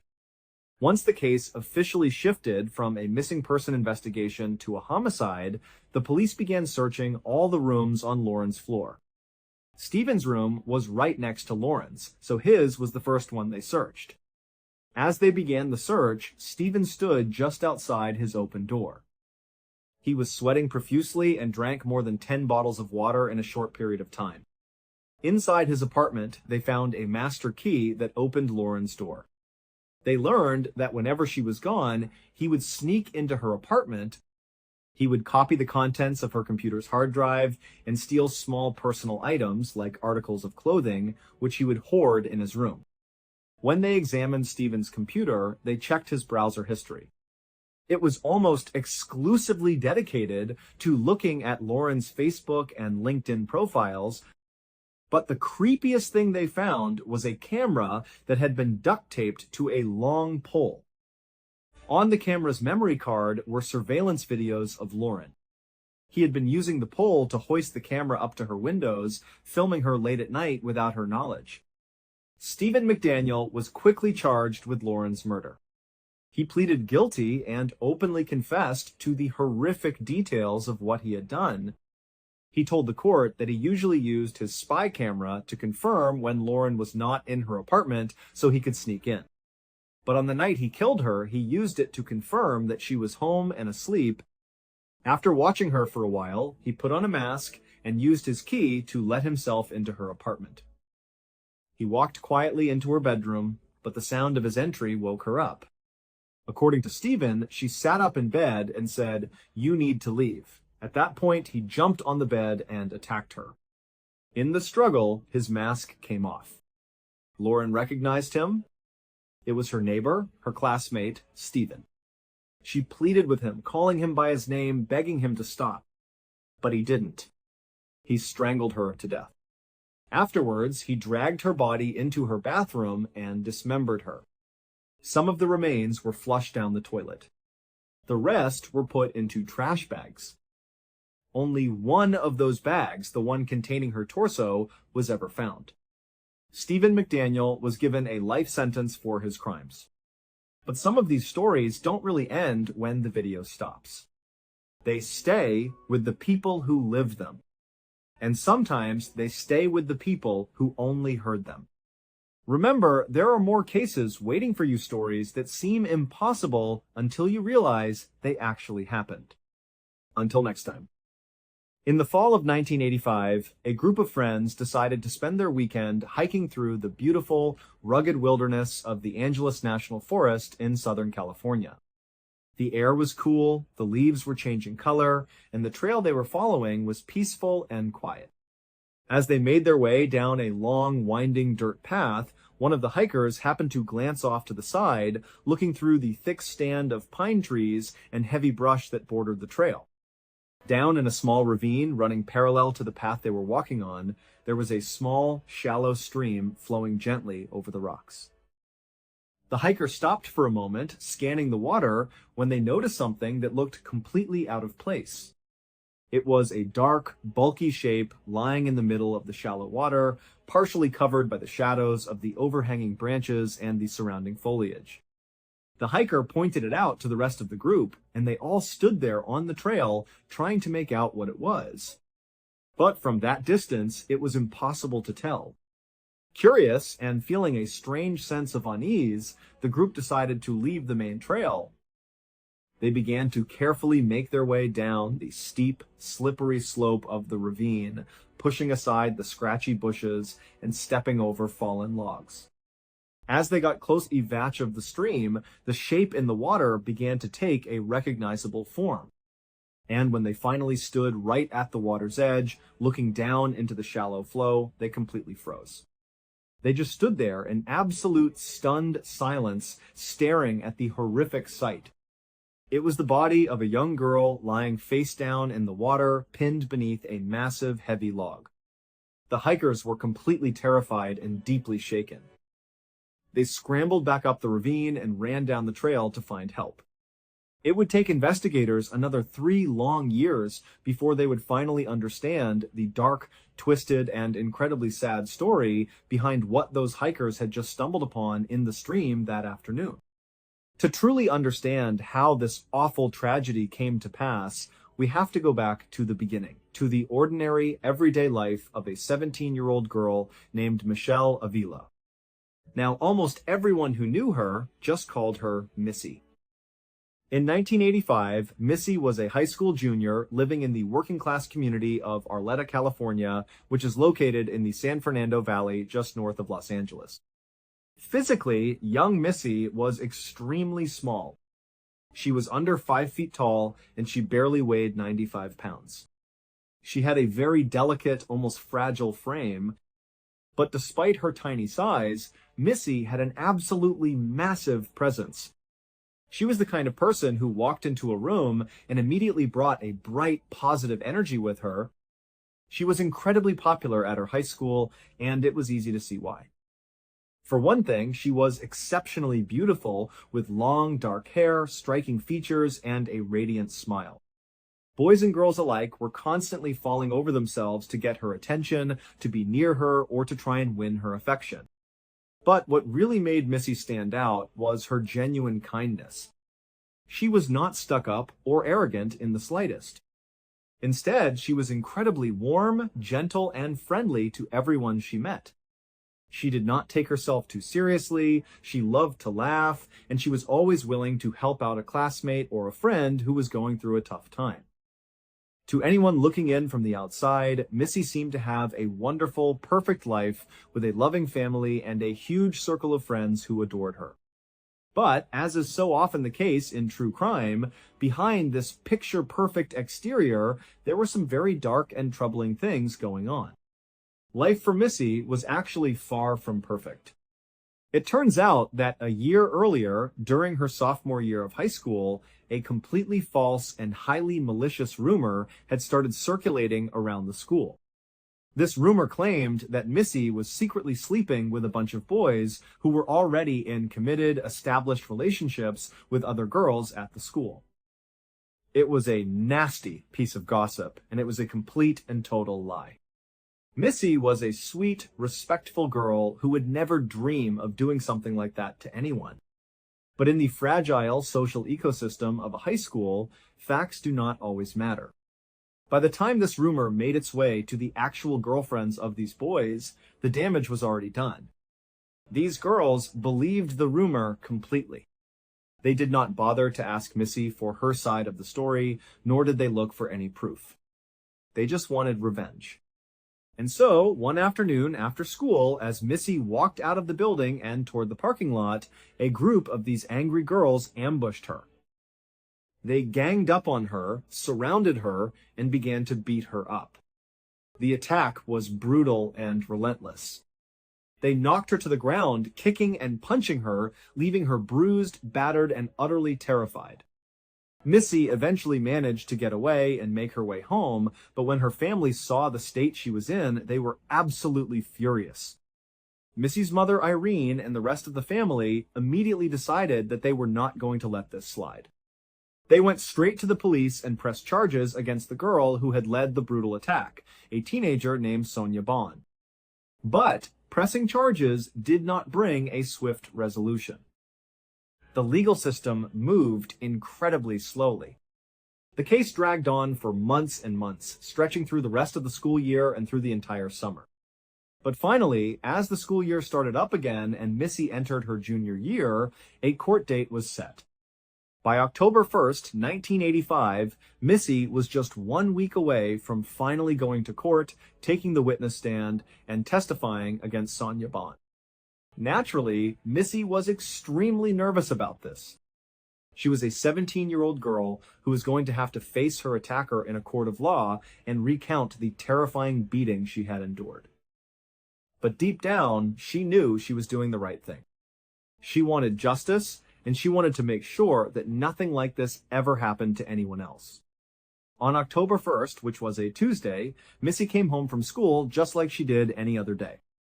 She dropped her school books off, sat down with her mother, Irene, and told her that she had plans that afternoon to go out and hang out with some of her friends. This was a very common, routine occurrence for Missy.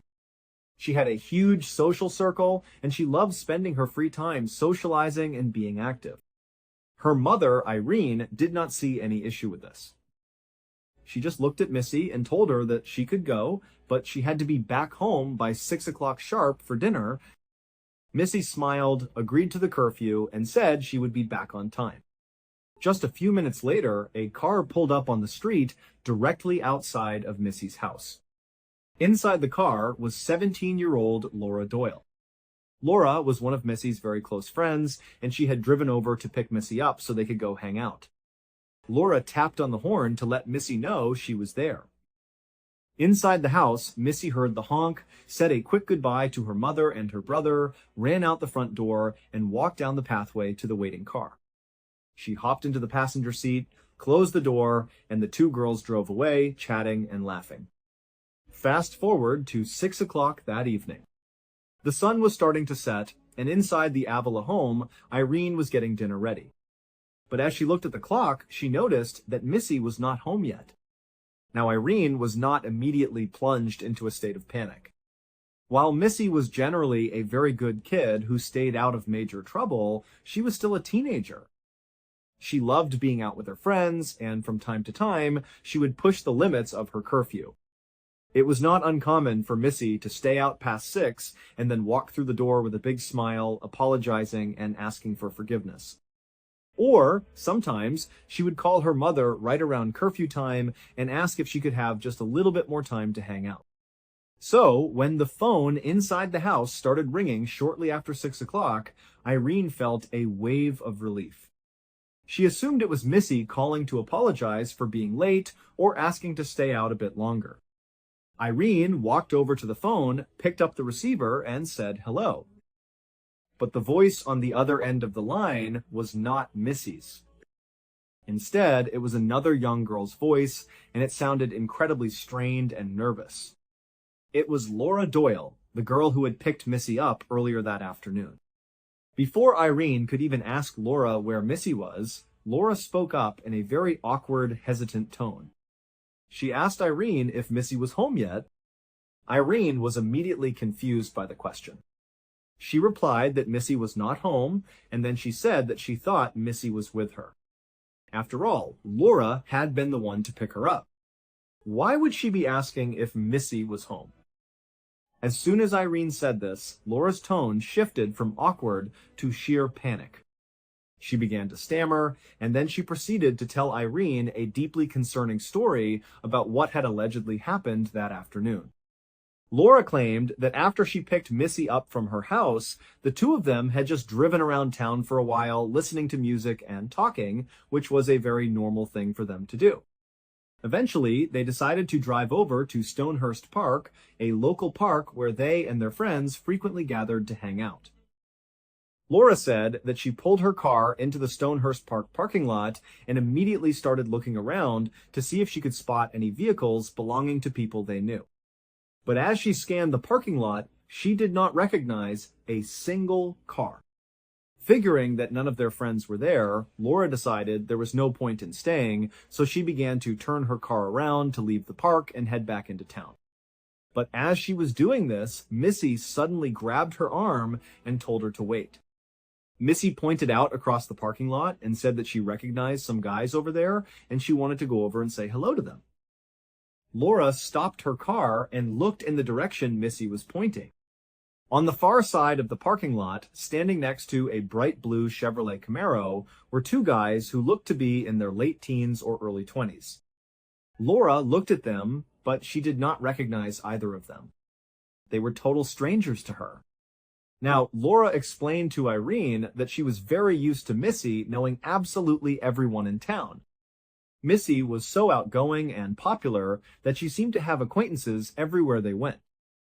But Laura herself was not a very outgoing person, and she felt incredibly uncomfortable with the idea of going over and socializing with two older, strange guys she had never met before. But Missy was really eager to go say hello, and she begged Laura to let her go. So, according to Laura, she relented. She told Missy to go ahead and walk over to say hi, and said that she would find a parking spot, park the car, and then join her in a minute. Missy was thrilled. She hopped out of the passenger seat, closed the door, and began walking across the parking lot toward the blue Camaro, waving and smiling at the two guys who waved back at her. Meanwhile, Laura drove her car into a nearby parking stall. But just as she put the car in park and was preparing to turn off the engine, she happened to look down at her dashboard and noticed that her gas gauge was sitting well below empty. She realized she was practically running on fumes and might not even have enough gas to get home later. She rolled down her window and called out to Missy, who was about halfway across the parking lot by this point. Laura shouted that she needed to go run and get some gas right away, but that she would be right back to join them. Missy turned around, waved, and called back that it was fine, and told her she would see her when she got back. Laura said she put her car back in drive, pulled out of the parking space, and drove out of the Stonehurst Park lot, heading to a nearby gas station to fill up her tank.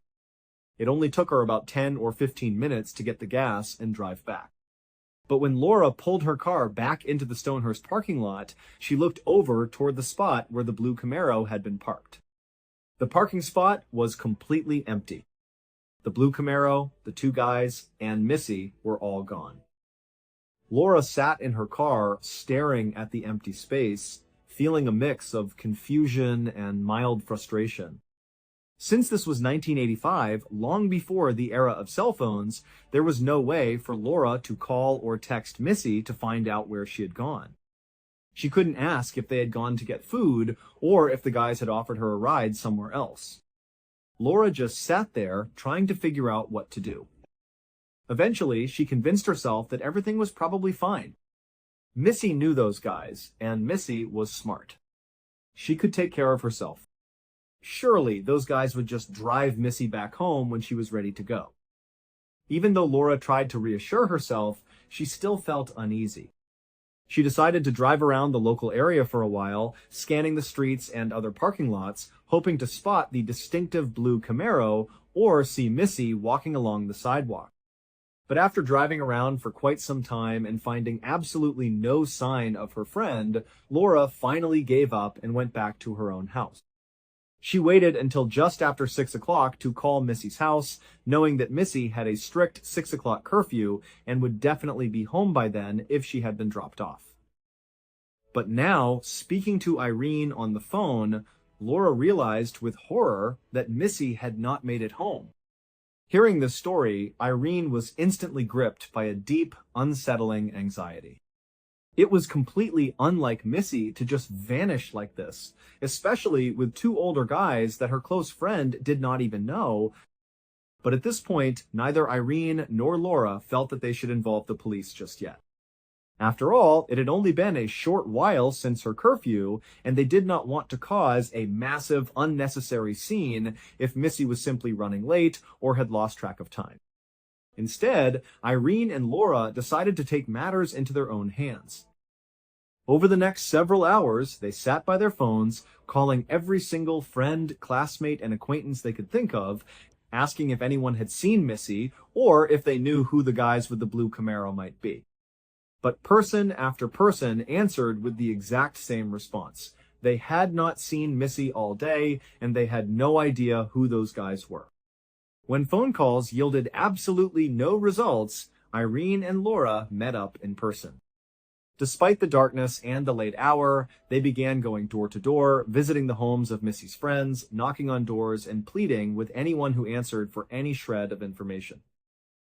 They walked the streets, calling out Missy's name into the night. But as the hours ticked by and midnight came and went, they had found absolutely nothing.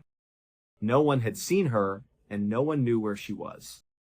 Exhausted, utterly terrified, and completely out of options, Laura and Irene finally decided that there was nothing more they could do that night. They went back to their respective homes, hoping against hope that Missy would walk through the front door in the morning or that the phone would ring with good news. But the next morning, Wednesday, October 2nd, came and went, and there was still no sign of Missy. Her bed had not been slept in, and there was no word from her. Irene knew in her gut that something terrible had happened. She could not wait any longer. That morning, she went straight to the local police department and reported her 17-year-old daughter missing. The police immediately recognized the gravity of the situation. A young girl, just a week away from testifying in a high-profile assault case, had vanished without a trace. They immediately zeroed in on Laura Doyle, since she was the very last person known to have seen Missy alive. Detectives sat down with Laura and began grilling her, going over every single detail of her story. They pressed her for information about the blue Camaro. What year was it? Did it have any dents or custom features? What did the license plate look like? They asked her to describe the two guys in as much detail as possible. What were they wearing? How tall were they? What did their faces look like? Did Missy call them by their names? Laura was visibly distraught. She was crying, shaking, and completely consumed by guilt. She kept telling the detectives how incredibly sorry she was, sobbing that she never should have left Missy alone in that parking lot and that she should have just stayed instead of going to get gas. She tried her absolute best to answer all of their questions, but she explained that she had been quite far away from the guys and their car. She could only provide very basic, vague, physical descriptions. She said they looked like typical local teenagers or young adults, maybe with dark hair, but she couldn't give any specific facial features because she hadn't been paying close attention and was far away. Despite the lack of specific details, the police took the lead seriously. They launched a massive, coordinated search effort. Officers searched Stonehurst Park from top to bottom, looking for any tire tracks, dropped items, or witnesses who might have seen the blue Camaro. They set up checkpoints and began searching the surrounding neighborhoods of Arletta. At the same time, Missy's family, led by her devastated mother Irene, along with Laura and dozens of other volunteer friends and classmates, organized their own massive search parties. They printed out hundreds of flyers with Missy's picture on them and plastered them on utility poles, storefront windows, and car windshields all over the area. They walked through parks, searched vacant lots, and went down into local ravines calling out Missy's name. But as Tuesday turned into Wednesday and Wednesday turned into Thursday, neither the official police search nor the desperate efforts of the volunteers turned up a single clue. There was no sign of Missy, no sign of the blue Camaro, and no one in the area recalled seeing two older guys fitting that description. It was as if Missy had simply evaporated into thin air. Then, on Friday, October 4th, just 3 days after Missy went missing, her body was found by those hikers in the Angeles National Forest. When the investigators arrived at the stream, they immediately secured the area and began a detailed search for any physical evidence. Just a short distance away from where Missy's body lay in the water, investigators found several discarded cigarette butts, an empty beer bottle, and a pair of men's denim overalls lying on the ground. In reality, these items had absolutely nothing to do with the crime. They had been left there days or even weeks before by random people who had visited the forest to hang out. But because of the incredibly detailed lie that Laura Doyle had told the police about the two older guys and the blue Camaro, these items seemed to perfectly fit her story. The detectives fell right into the trap. They assumed that the two mysterious guys from the park had taken Missy up into the mountains, hung out, smoked cigarettes, drank beer, and then for some unknown reason, murdered her. The police spent the next several months aggressively chasing down leads about blue Camaros in the San Fernando Valley, interviewing dozens of young men who owned similar cars, and trying to trace the origin of the overalls. But because the blue Camaro and the two guys were entirely fictional, the investigation went completely cold. For 3 long years, Missy's family lived in a state of agonizing limbo. They knew she was gone, but they had absolutely no idea who had killed her or why.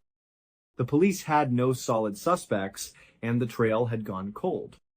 But the absolute worst, most chilling part of this entire 3-year period is what one of Missy's childhood best friends, Karen Severson, did in the weeks and months immediately following the murder.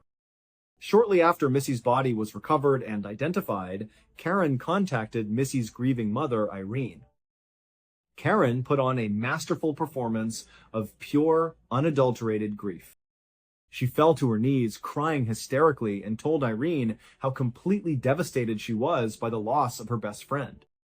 She claimed that she was too afraid and too sad to be alone in her own house, and she asked Irene if she could move into the Avila home. She said she wanted to help support the family during this unimaginably difficult time, and that being in Missy's house would help her feel close to her departed friend. Irene, who had known Karen since she was a little girl and viewed her almost as a second daughter, was deeply touched by this request. She welcomed Karen to her home with open arms, thinking that having Missy's best friend around would help them grieve together and keep Missy's memory alive. For months, Karen Severson lived under the Avila roof. She slept in Missy's actual bed, surrounded by Missy's stuffed animals, her clothes, and her photos. She sat at the family dinner table every single night, eating the food that Irene lovingly prepared. She would sit next to Irene on the couch, comfortingly patting her hand as Irene wept over the loss of her daughter. Karen would even cry along with her, telling her how much she missed Missy and how unfair it was that someone had taken her life. But in reality, Karen's motivation for moving into the house was completely sinister and cold-blooded. She had not moved in out of grief or love. She had moved in to keep close tabs on the police investigation. She wanted to make sure she knew exactly what the detectives were doing, what clues they had, and if they were getting any closer to the truth. Whenever the police would visit the Avila home to give Irene an update on the case, Karen was always there. She would hover in the background, listening to every single detail the detectives shared. And whenever the conversation turned to potential suspects, Karen would actively manipulate the discussion to throw the police off her and Laura's trail. She would suggest other classmates at school, talk about how suspicious certain boys were, and constantly bring up the story of the blue Camaro, keeping the investigation thoroughly derailed. Karen even went so far as to spend hours in the car with Irene, driving around the streets of Arleta and the surrounding communities, pretending to search for any signs of the blue Camaro or the two mysterious guys. She watched Irene cry, she listened to her pour her heart out in absolute agony, and she offered her fake comfort, all while knowing that she was the very person who had held Missy's head under the water and ended her life. But while Karen seemed to have absolutely no conscience, the third girl who had been in the woods that day, 17-year-old Ava Sarambolo, was living in her own personal waking nightmare. For 3 long years, Eva carried the weight of the horrifying secret. She had not participated in the physical attack or the murder, but she had stood there and watched it happen, and she had done nothing to stop it. In the days immediately following the murder, Karen and Laura had cornered Eva. They looked her dead in the eye and delivered a chilling threat. If she ever spoke a single word to anyone, including her parents, her friends, or the police about what had happened in the woods, they would do the exact same thing to her. They told her that they would drag her up to the mountains, beat her, and drown her in the stream, just like they had done to Missy. Knowing what they were capable of, Eva believed them completely. She was absolutely terrified of Karen and Laura. She lived in constant, paralyzing fear that they would find out she had talked, or that they would decide to eliminate her anyway just to be safe. For 3 years, Eva's life fell apart. She couldn't sleep, her grades plummeted, she isolated herself from everyone, and she was constantly looking over her shoulder. Every time she closed eyes, she heard Missy's final, terrifying scream echoing through the trees. She saw the pain of Missy's family on the news, and the guilt began to eat her alive from the inside out. Finally, in 1988, the burden of the secret became too heavy for Eva to bear. She realized she couldn't live like this anymore. She decided that she had to face her fear, no matter the consequences. One afternoon, Eva walked into the local police station. She sat down with a detective, her hands shaking, and told them that she had information about the murder of Michelle Missy Avila. And then she proceeded to tell the detectives the entire shocking and detailed truth about what had actually happened on October 1st, 1985. The detectives listened in absolute stunned silence as Eva dismantled the 3-year-old mystery of the blue Camaro and the 2 older guys. She explained that the entire story was a complete fabrication and that Missy's 2 childhood best friends, Karen Severson and Laura Doyle, were the ones who had planned and executed her murder. The police acted immediately. They gathered their evidence, obtained arrest warrants, and went out to apprehend Karen and Laura. When the news of the arrests broke, Missy's family was completely shattered. Irene could not comprehend the sheer, unimaginable level of betrayal. The girl who had lived in her house, slept in her dead daughter's bed, eaten her food, and pretended to comfort her for months, was actually her daughter's killer. It was a level of deception that seemed almost too evil to be real. During the high-profile trial that followed, the prosecution laid out the entire case using Eva's detailed eyewitness testimony to reconstruct the final hours of Missy's life. The defense tried to downplay their client's roles, but the evidence was overwhelming. The jury saw the calculated nature of the rumors, the staged fight, and the brutal, prolonged method of the killing. Both Karen Severson and Laura Doyle were found guilty of second-degree murder. They were each sentenced to 15 years to life in prison. Decades passed, and the girls who had committed such a heinous crime grew old behind bars. But eventually, the justice system deemed them fit for release. Karen Severson was granted parole and released from prison in December of 2011.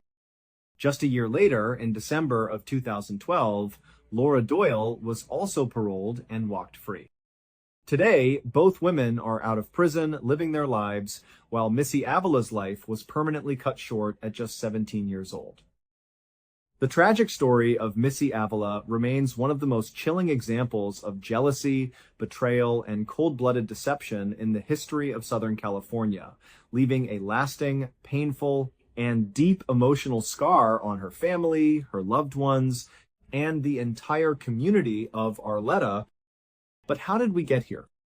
When Karen, Laura, and Missy were growing up, they were inseparable. They lived on the very same street in Arleta, California, which meant they spent virtually every waking hour of their childhood together, sharing jokes, playing in the street, and growing up side by side. They would walk to school side by side, share their lunch boxes, spend weekends at each other's houses, and talk for hours about their dreams for the future.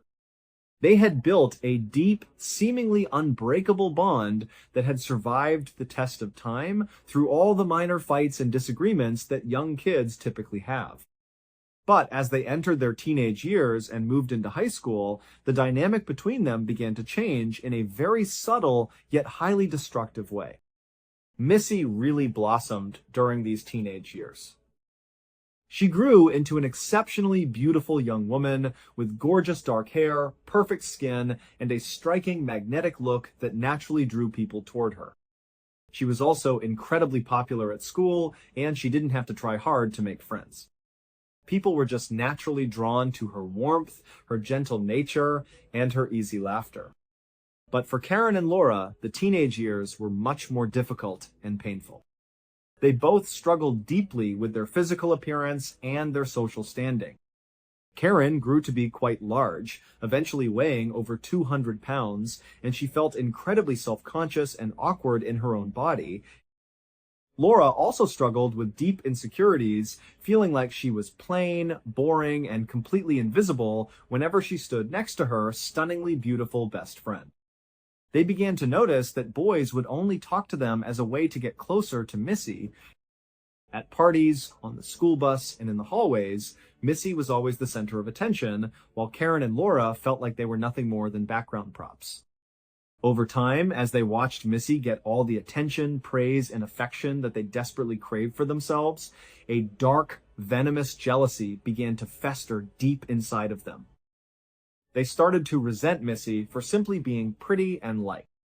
And eventually, that resentment curdled into pure, unadulterated hatred. This hatred was what drove them to start that first highly malicious rumor during their sophomore year in 1984. They were the ones who whispered to other classmates that Missy was sleeping with guys who had established girlfriends. They wanted to see her get hurt, to see her cry, and to see her perfect reputation dragged through the mud. And they got exactly what they wanted when Sonia Bond and her group of friends ambushed Missy outside of school and beat her up so badly. But as the months went on, they realized that the beating hadn't actually ruined Missy's life. If anything, it had made people love and protect her even more. Missy's family had pressed charges, and Missy was now viewed as a brave, strong girl who was going to stand up in court and testify against her bullies. This filled Karen and Laura with absolute rage. They felt like Missy hadn't suffered enough, and they began to discuss a much more permanent and horrific solution. They decided that they were going to end her life. Their murder plot was meticulously thought out over several weeks. They knew they couldn't just attack her out of the blue because the police would immediately suspect them given their close connection. They needed a plan that would isolate Missy and lure her to a secluded location without raising any suspicion. So, they decided to start a second rumor. This rumor claimed that Missy was sleeping with boyfriends who belonged to Karen and Laura. They did this very intentionally, knowing that it would start a massive, explosive fight between the three of them. They wanted to create a highly public rift in their friendship so that everyone would see them fighting. And indeed, the rumor worked exactly as they had planned. It led to the screaming match where Karen slapped Missy in the face. This slap was a calculated move to draw a clear line of division between them. But then, they put the next phase of their plan into motion. They knew that Missy was an incredibly forgiving, sweet person who hated conflict and loved her friends deeply. They knew she would be devastated by the thought of her childhood friends hating her, and that she would do anything to fix the relationship. So, after letting the silence drag on for a couple of weeks, Laura approached Missy and pretended to be remorseful. She told Missy that she had realized the rumor was a lie, and she wanted them to be friends again. Missy was overjoyed and immediately forgave her. Then, on the morning of October 1st, Karen contacted Missy to deliver her own tearful, fabricated apology. She told Missy that she was so sorry for slapping her and that she missed her terribly. She suggested that they all meet up that afternoon at Stonehurst Park, just like the old times, to put the past behind them once and for all. Missy, completely blind to the danger she was in, was thrilled at the prospect of her friends loving her again. She agreed to the meeting without a single second of hesitation, utterly unaware that she was walking directly into a deadly trap planned by those she trusted most. Thank you so much for watching. Let me know what you thought of today's episode in the comments. And remember, we have a whole playlist of true crime episodes ready for you to binge right now. Until next time. See ya.